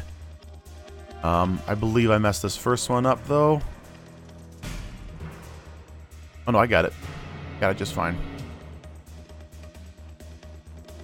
So you blow through the top and just drop your parachute right down in, and it looks really swag. I gotta be careful not to shoot it at the enemies because it'll blow the enemies up and not the top of the dome. So I got both of those just fine.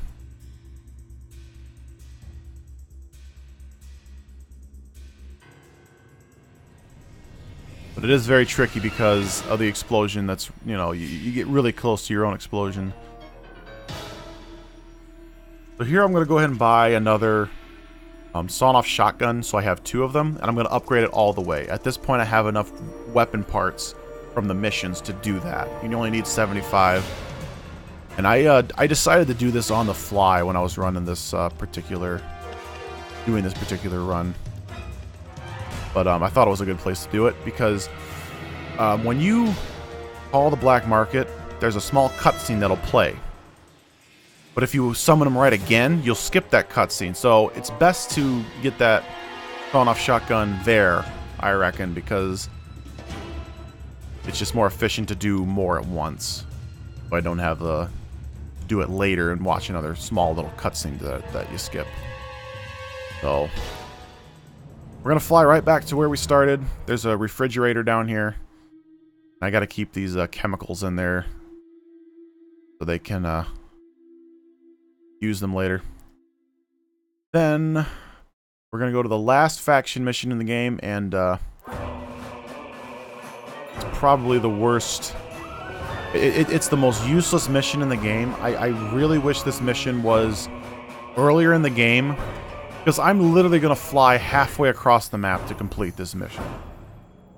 So, which would have come in handy earlier. Perhaps I could have used this mission to unlock some locations and get to another side of the island. It could have been nice for travel, but this is literally optimally the last mission because of when it's unlocked in its position. But the mission itself, I wish I could just take this one right out. It's my least favorite just because of what it is. So you get into this plane. You gotta drive around here. She wants you to attack another base with this one. Kind of a sabotage mission. Right? But look how far you gotta fly. Just to shoot something. And you don't even have to... You could just shoot a barrel at the base. As long as there's an explosion that happens at the base, then you'll complete the mission. So, like I said, it's a useless kind of mission.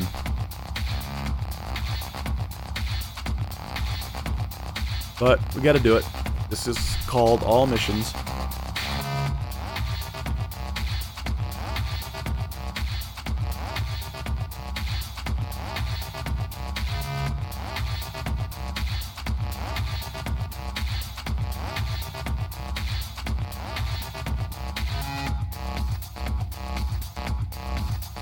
So I start firing from back here, hoping to hit something whenever I can.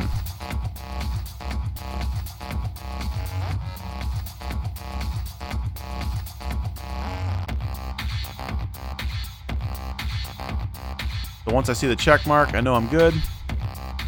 And I'm just going to fly over here. I have to make sure to wait a little bit, because if I blow, like if I destroy this plane right before the mission ends, I'll actually fail it. You need to keep the plane intact. So once the mission's over, I can finally blow it up.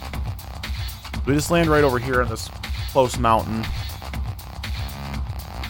And we'll do an extraction all the way back to where we just were. Double back.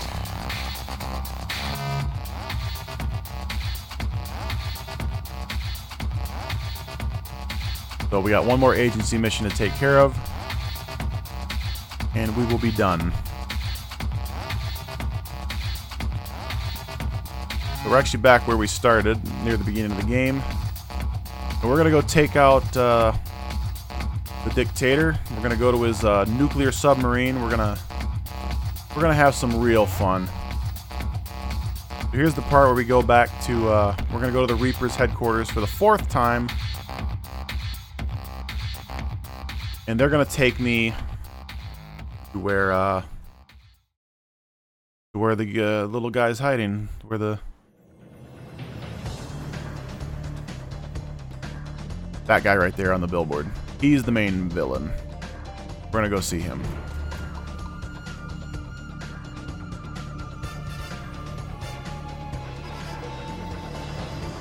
Once again, I got my sawn-off shotguns and I got full ammo, and they're maxed out for maximum damage. I need this because this is the most aggressive shootout in the game. There's guys just everywhere. There's no finesse to this. And using the SMG would be useless here because there's so many of them. and they're all firing at once. I need to take them out as quick as I can, because they can take my health out really quick. So it's a kind of a divide and conquer sort of thing. There's no way I'd be able to line up headshots and take them all out very easily. So I do use a couple rockets though. Sometimes they should appear in clusters. Sometimes I gotta take them out like this though.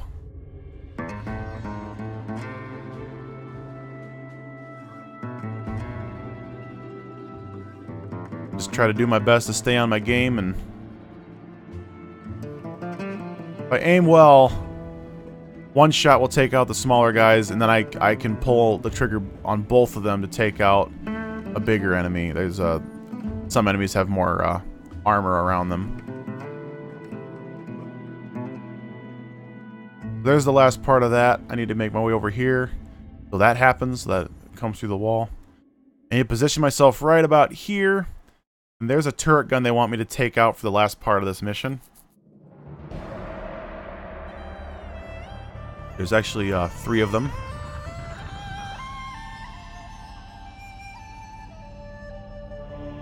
Here's the second one. Or rather, that might be the third one in order. But I do it, I believe I do it 1, 3, 2. I do believe I missed this one. To double back and get it. Yep, I missed it. So, that was unfortunate. Probably one of the bigger mistakes in the run, but just come back and that got it that time. No, it didn't. Didn't take it out in full.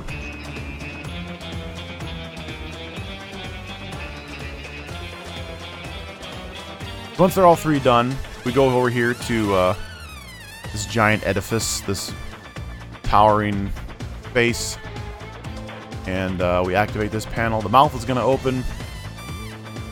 This is like the evil lair. We'll grapple over top of it. We're going to fly all the way over here and skip the cutscene, whatever. So this is a very interesting thing. We're going to come down to this panel to self-destruct it. And if I do this really quickly and just right, no one actually gets to shoot me. They just hold off for some reason. So 9 times out of 10, I can just dive right down in there and it's no problem. And I need to get there to the end of the door for it to blow up, so I did that very optimally. Kind of hard to squeeze into that corridor and sling like that. But we got it. So one more agency mission to do. And it bears the namesake of this game, A Just Cause. I'm just going to come right over here for our last Pell Silverbolt of the game.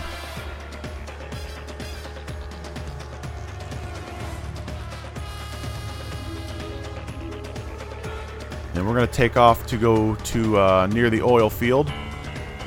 Because we just found out that the whole plot of this game is there's a giant oil field in the middle of the island.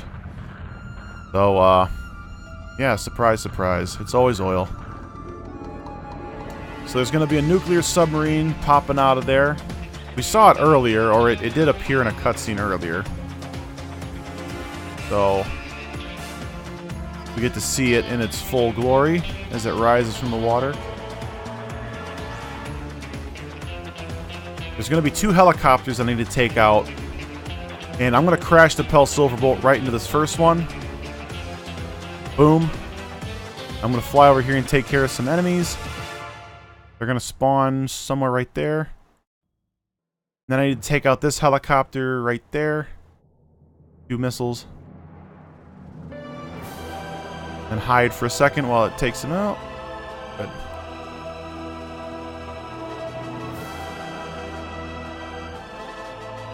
Coincidentally, this is the music that plays when this nuclear submarine rises. That's pretty cool.